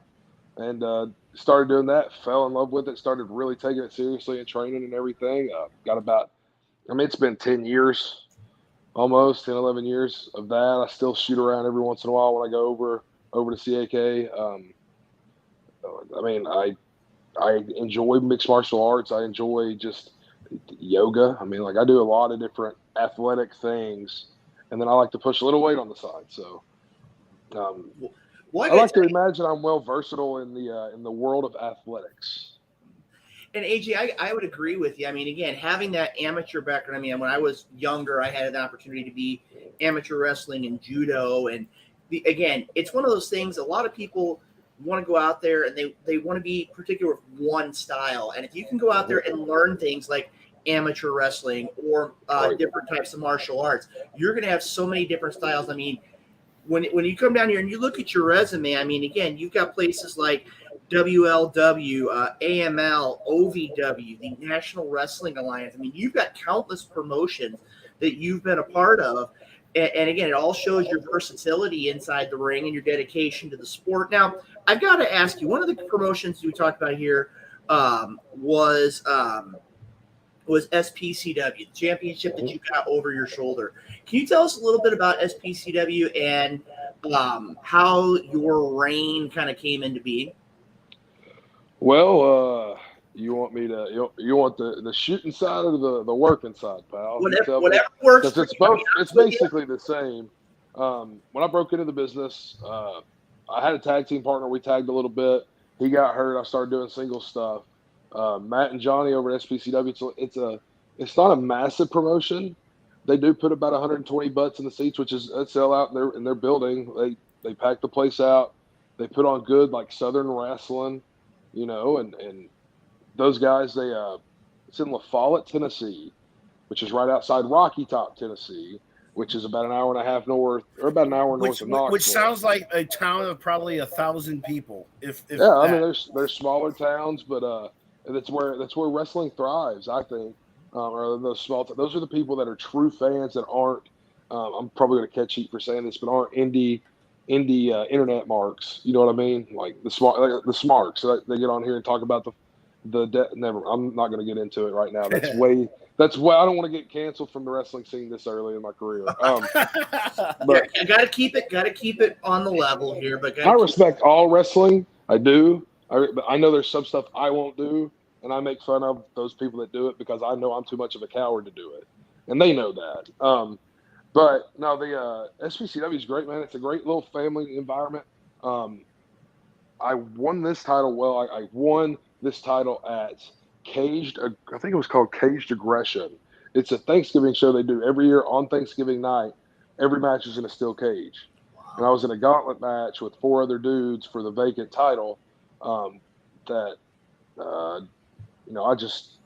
I didn't win the match, but somehow walked out with the title. So we'll let that imagination play there. I'll let you. What's the phrase? Possession's 9/10 of the law. Well, again, I am the biggest man in SPCW, so I take what I want, and I was like, yeah, no, I want this. I'm going to take it, and I've had it ever since. Now I did go back and win it and all that stuff, but I guess I wrestled a couple guys that were in the match that thought they deserved to really be the true champion or whatever. So it all came back down to it. Feel sorry for them, don't you? A little bit. So just a couple weeks, July 16th, in Greensboro, North Carolina, you're going to be part of Wrestling Live or Wrestling Live. I don't know which one it is. AJ Cazana.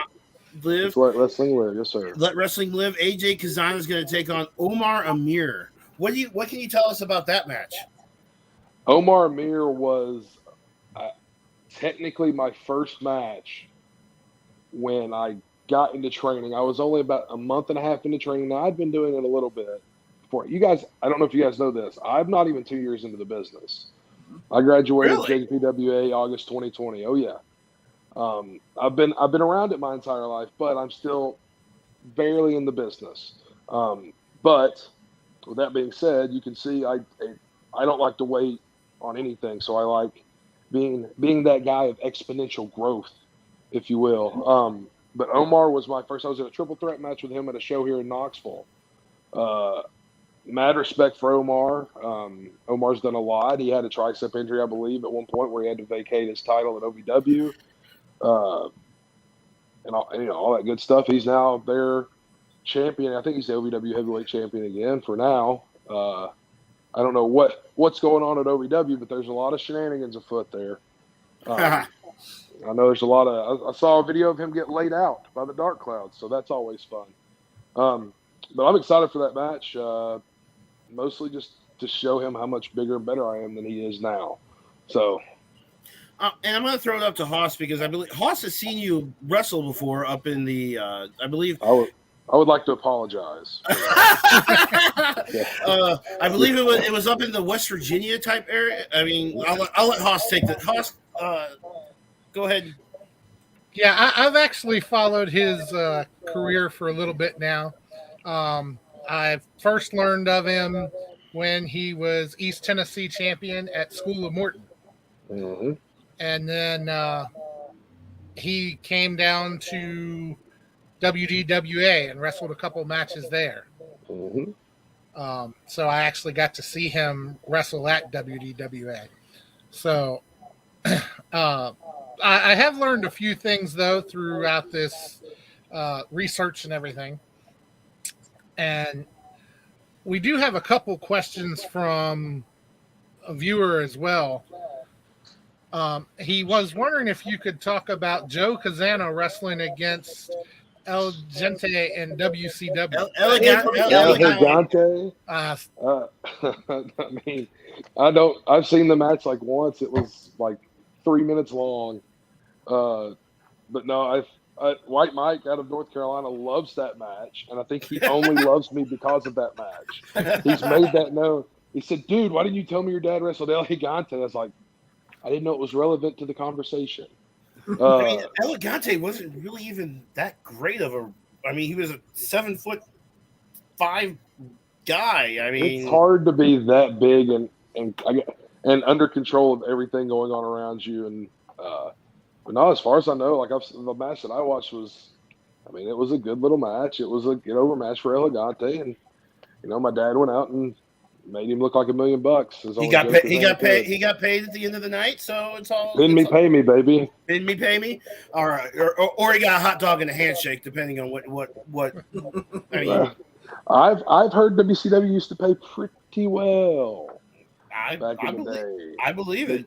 Get your car, get your hotel, give you some money at the end of the night, and that's the life that Joe Cazana got to live. And he wants to tell me that I got it easy, where I have to drive my own car, get my own hotel, don't get paid near what he gets paid.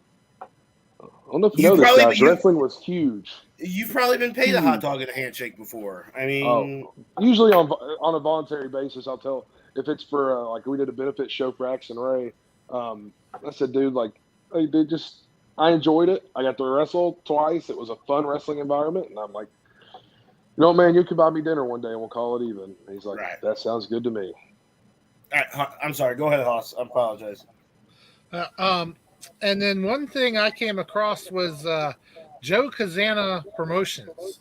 Mm-hmm. I see you've been wrestling there, and so obviously that's in your namesake. So could you tell us a little bit about Joe Cazana Promotions?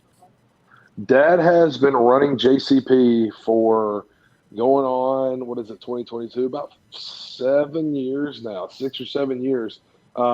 Started off as just doing benefits. My little brother was in high school at the time. The football team wanted to raise a little money. My dad had an idea. Hey, we can do this spring fling. And I think we were doing it in April, like playing off of Mania. And we just started off. The first one was a huge hit. I mean, we put 800-900 people in that gym. We had the Rock and Roll Express, the Heat Seekers. Jim Cornette was there. And it's just all it's come from that. That's he kept doing some benefit shows here and there. People will call him and ask him to do them. Like the Back in Black show in Coalfield is the brainchild of one of their own that wanted to partner with Dad to put on wrestling in Coalfield. And we just recently started this year trying to do some TV tapings. And I say trying, we've successfully done some really good TV tapings. We've got the old school kind of vibe to it, where we've got old school wrestling with new school talent, if that makes sense. Like, we've got guys that can get in there and do a lot of new school stuff, but also know how to take it and make it old school. Kind of like the NWA is doing, kind of. I won't compare it because I'm very biased of JCP, but we are taking vignettes here and there. We've got promos, we've got drop-ins, all this different stuff, and live promos is a huge thing that we're letting people do. You win a match, go cut a promo. That's kind of the thing that in old school NWA does. NWA does it now. We've got 16 or 18 episodes in the bank. We've got just waiting to figure out where we can put this. IWTV, Pro Wrestling TV. There's a local station here in Knoxville that's really interested in it. But we've got the greatest collection. I believe it's some of the greatest collection of talent in the area. Our real goal is to be able to bring guys from like West Virginia, North Carolina, South Carolina, and to bring guys from Missouri, Texas, and have them like culminate here in Tennessee, where you can get these multiple styles of try like Derek Neal's out of St. Louis, Missouri. I'm pretty sure. Could be the real deal. Derek Neal. Those guys are bringing guys from North Carolina and letting them meet probably for the first time, which is huge. One, it's great for networking for these guys. Two, it's good for TV. Three, it gives everybody an opportunity to grow not only our business as a business or as a family, but also each individual wrestler gets to grow and learn. Hopefully learn a little something new and have a little fun while they're doing it. I was going to say, me and Luke could probably give you 20 guys from the St. Louis area that probably deserves to be more over in the country. We've got a few from St. Louis that are here that come in. I know Graham Bell is from Missouri, comes down a few times. The mercenary, Graham Bell, yes. My old Merc, man. The old Merc. Carload, we're going to try to get a load of. I came out, wrestled at ICWF, I believe, in Republic, Missouri. Yep. And got to wrestle Camaro Jackson. Was one of my favorite matches. Oh, dude. He tried to pop my head off in a headlock, but we got to where we were supposed to go. So that's all that matters. His quads are probably about the size of your. He's massive. And he's also he's an awesome wrestler. Two, he's just a great human being too. So, but we've got like what do we got? We got like I'm looking at the guys, and again, if you look at the St. Louis area, you're looking at guys like Ricky Cruz, you're looking at guys like the Butcher Damian Blade, you're looking at CJ Shine. CJ Shine. You could look at wrestlers like Gary J. You could look at wrestlers like countless. Big fan of technical. I think their tag name is Technical Difficulties. Technical difficulties. Moses and Raheem. Mhm. We brought them up earlier because we were having technical difficulties getting on the air tonight. So, they're great I'd like wrestlers. to bring Leland Race down eventually.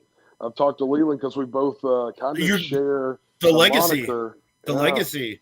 So that's, he's the legacy at WLW, and you're the legacy around of everything else. Just of everything else.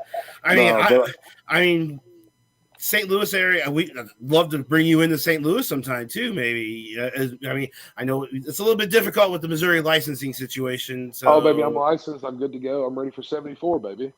That's true. I forgot about Luke. I forgot about that. He's ready for 74. So, I mean, it's just there are so many wrestlers in the St. Louis area that deserve to be around the country, and it's a shame that like people like think that they're just Midwest guys. Oh, they're West Coast guys. They're East Coast guys.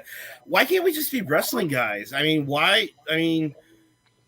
I think everybody gets like caught up in their own niche that they're afraid to branch out and they're afraid to go see what else is out there. Like Yuma, Captain Yuma from the NWA. I don't know if you guys are familiar with Yuma or Gags the Gimp or whoever, but he's one of those guys. He literally gave me an idea, and for trying to figure out a new finish or for my spine buster, how to tweak my spine buster to make it look more destructive, and he was the one that gave me this idea. I'm like, okay. And I used it. He saw the video of me using it. He's like, hey, I appreciate it. Because he's just one of those West Coast guys. He literally told me that. He said, thank you for, a lot of, I guess I'm considered a Memphis wrestler guy, a Southeast wrestler.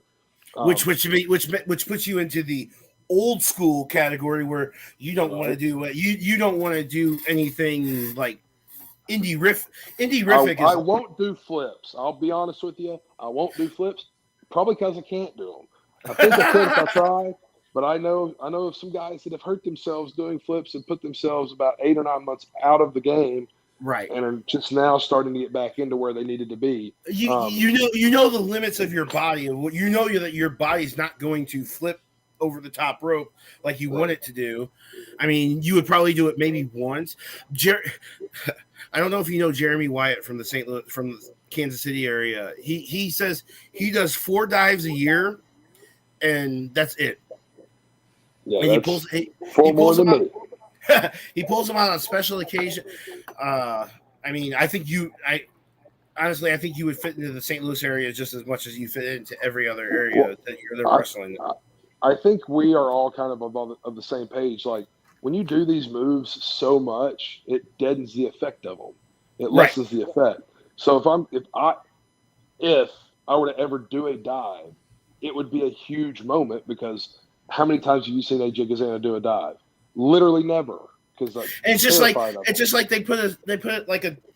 You have to lay out. I mean, I understand laying out a match, but a destroyer shouldn't be in the first 5 minutes of a match because, I mean, I feel that should be a finish. Luke probably thinks the same way. Destroyers like super kicks have been overdone so much in the past. Canadian destroyers. Hey, the young bucks will yell at you for the super kick party. So that's fine. I loved the super kick party before I got trained by Tom Pritchard. Tom Pritchard doing wrestling for me. So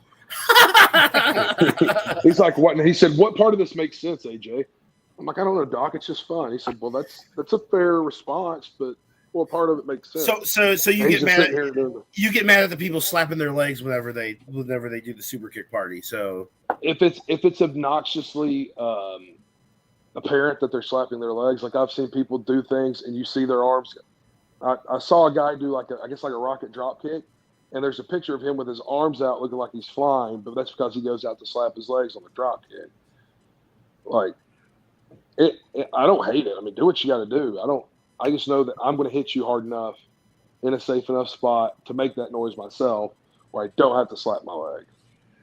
Well, AJ, Yeah, I'm going to throw this out here. You're talking about how, like I said, I'm really burying the business right now. I'm about to get canceled. No. Everybody's going to come for my throat on Twitter. No. Let's shift gears. When you talk about wrestling now versus wrestling back in the day, my question here is this: you talk about, well, honestly, kind of like the territory days of years gone by. If you had the opportunity to wrestle against anybody, past or present, who would it be and why? There's a list about this long that I could tell you. Geez, man. Like the first name that comes to mind is, of course, guys like Harley Race. Like, I would love to work Harley. I would have just loved to meet Harley and shake his hand and tell him thank you, just for like being a bigger guy who has a slower work rate, but like that inspired guys like me to be able to get in the business. But I mean, to be the man, you have to beat the man.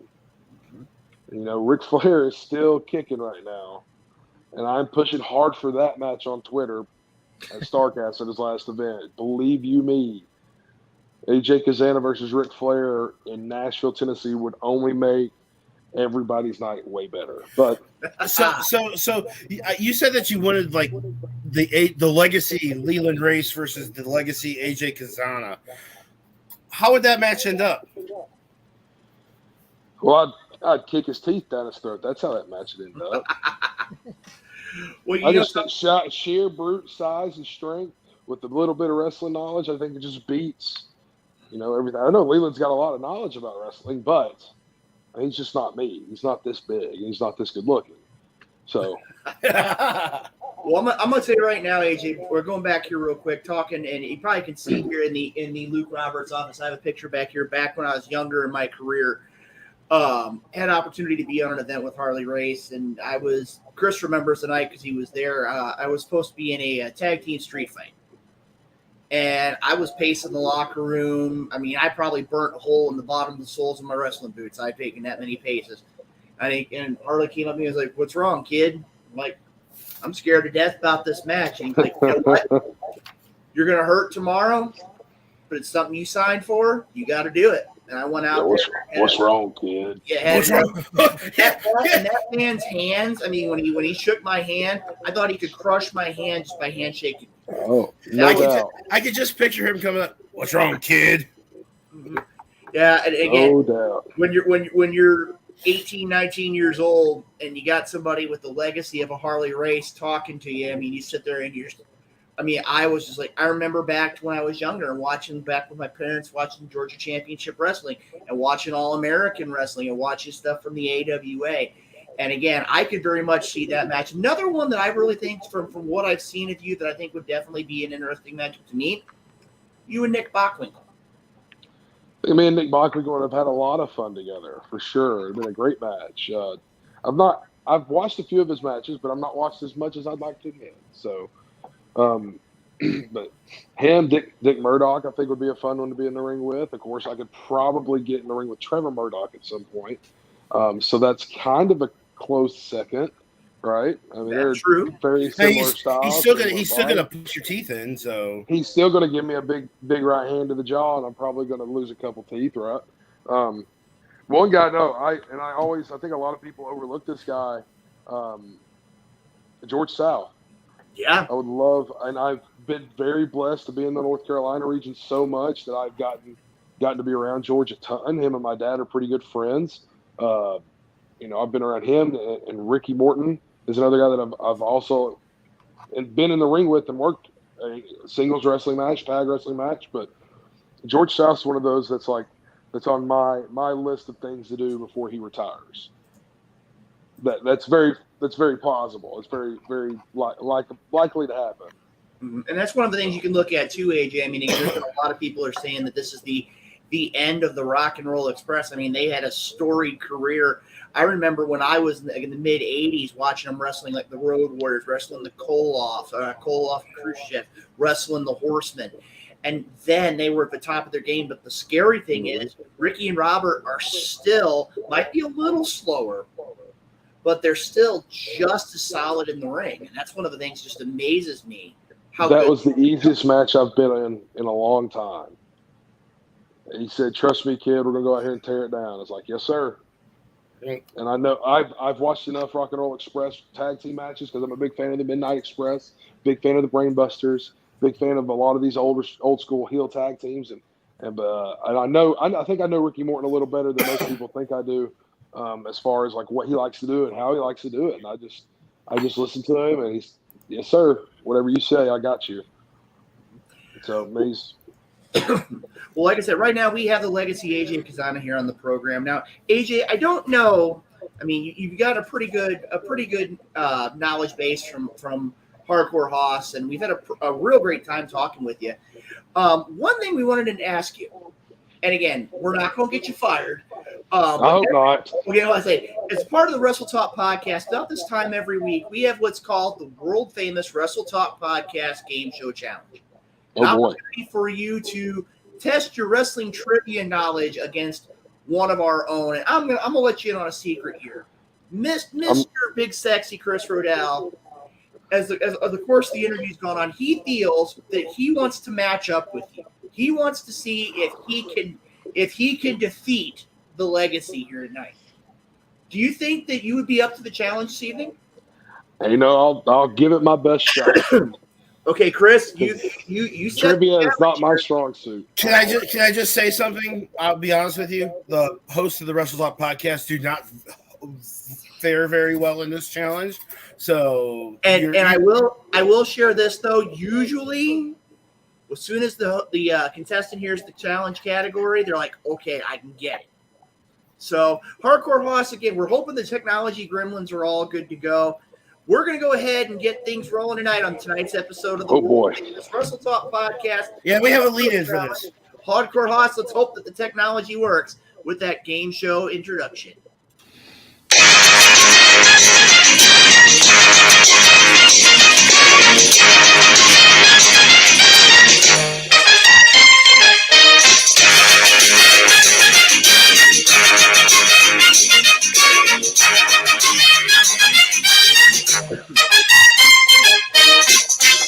All right, ladies and gentlemen, welcome to this week's installment of the world-famous Wrestle Talk Podcast Game Show Challenge.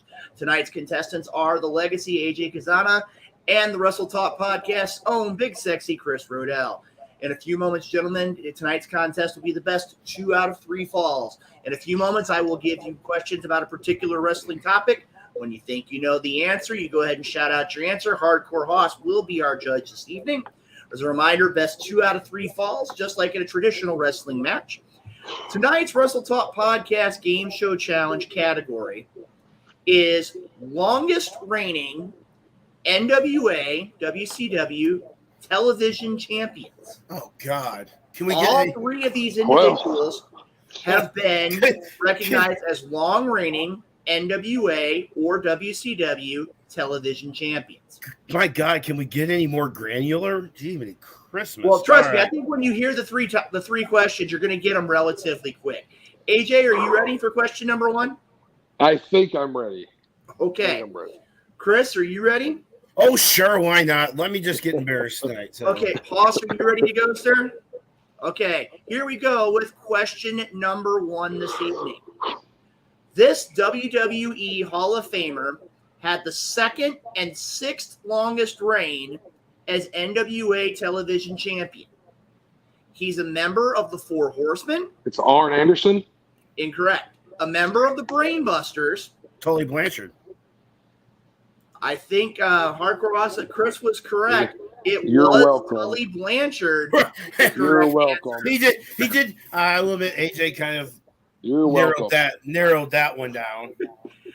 All right, gentlemen. Now, if I get it wrong the first time, am I allowed to yell the other name? Yes. I knew it was one of them. Mm-hmm. Oh hell! If I'd have known that, I'd have won. That's it's good. okay. It's fine. We'll give him a lead. It's okay. Yeah, you still got falls 2 and 3 to go. Gentlemen, are you ready for question number 2? Absolutely. Okay, question number 2. This WWE Hall of Famer had the 5th longest reign as NWA WCW World Television Champion. He was also an NWA WCW Tag Champion and U.S. Heavyweight Champion before moving on to ECW and legendary status as the face of the Attitude Era? Name him. Is it Stone Cold? Stone Cold Steve Austin is Holy correct. hell! I didn't even know that one. That's awesome. 1-1. Gentlemen, it's down to that My brain stopped working for a second there. I blanked for a minute. Okay. AJ, are you ready for the third and deciding fall? Oh yeah. Chris, are you ready for the third and deciding fall? Sure, let's do this. All right, Hardcore Hoss, you got to make sure that you're paying attention to this one, because I think this one's going to be relatively quickly answered. This professional wrestler had the fourth longest reign as NWA television champion. It was his only singles championship in the NWA. He went on to hold the WWF Tag Team Championships on 5 occasions, with Barry Windham as the U.S. Express and with Ted DiBiase as Money Inc. Mike Rotunda. Mike Rotundo is correct, and by a score of 2 falls to 1, Big Sexy Chris Rodell is the winner. And I'm going to warn you, AJ, he does get to have his victory music. He does get a little bit upset when he doesn't get to hear his music. So, Hardcore Hoss, if you be so kind, could you go ahead and get Chris's victory?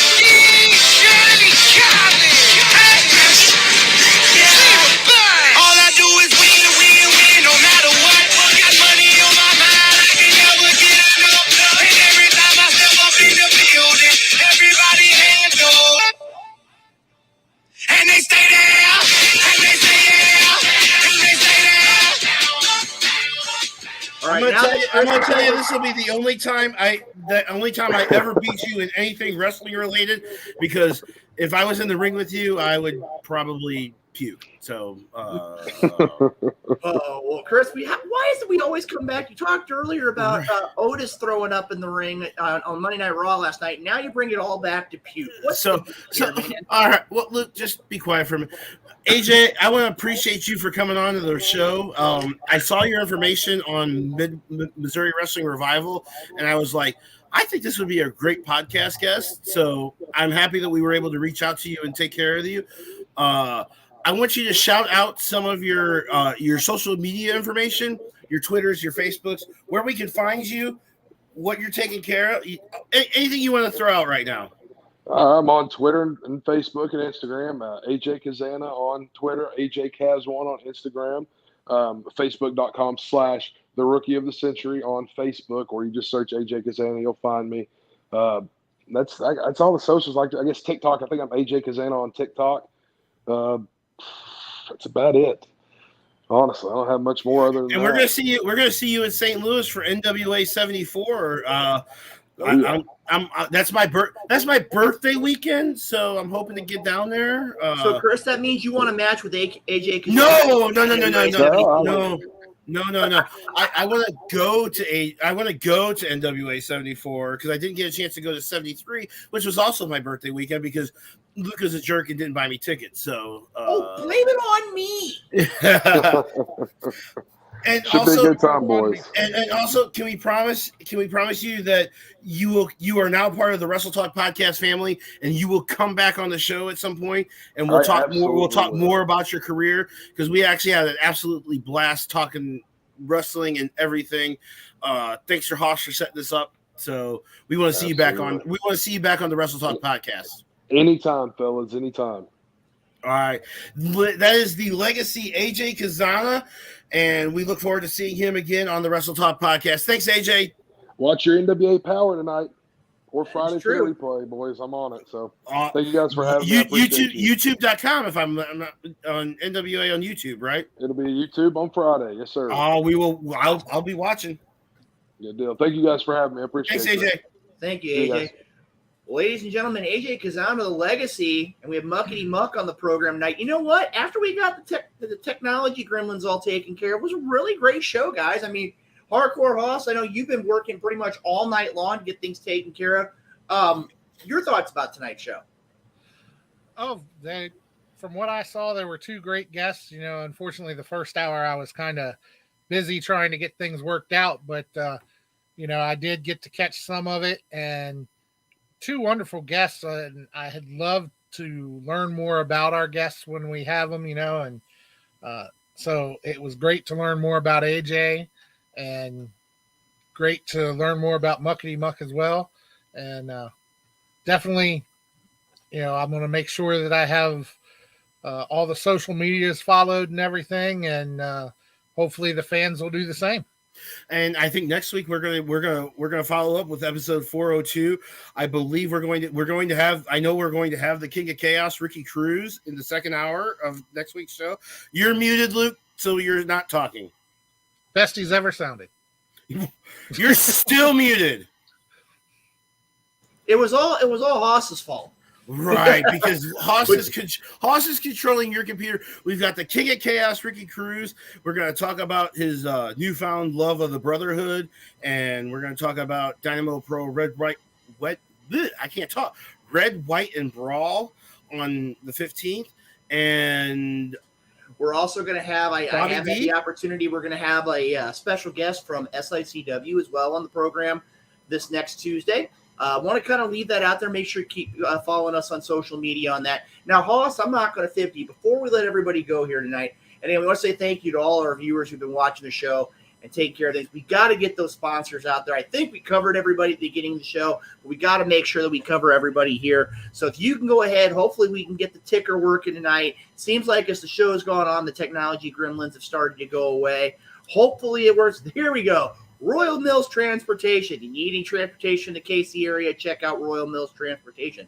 Rathbun Engraving, home of the Wrestle Talk Podcast mug, as well as those tumblers.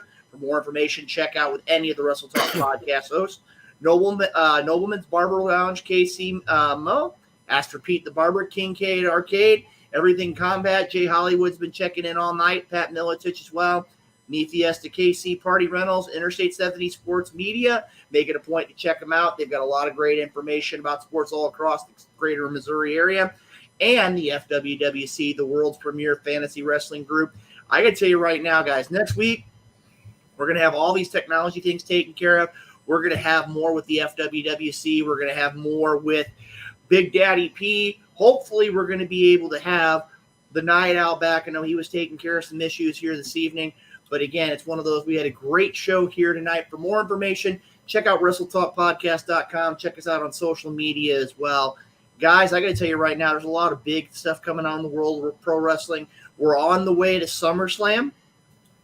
SummerSlam's already starting to shape up to be a pretty solid event. And again, for more information about Wrestle Talk or Wrestle Talk Podcast, make it a point, follow us on social media. Make sure to check us out, WrestleTalkPodcast.com. And of course, make sure to let all your friends know each and every Tuesday night from 7 to 9 right here on the Wrestle Talk Podcast. You can catch us here on Facebook, on YouTube. You can also catch us on Blog Talk Radio for past episodes as well. Gentlemen, it's been a great show. 401 is in the books. Next week, episode 402 right here. Also, as a reminder, check out the FWWC tonight on Thursday at 7:30. Make it a point to check them out as well. They're going to have a lot of great Is it 8:30 our time? It's 8:30 Central Time, right? I believe it's 7:30. 7:30 Central. 7:30 Central. 8:30 Eastern.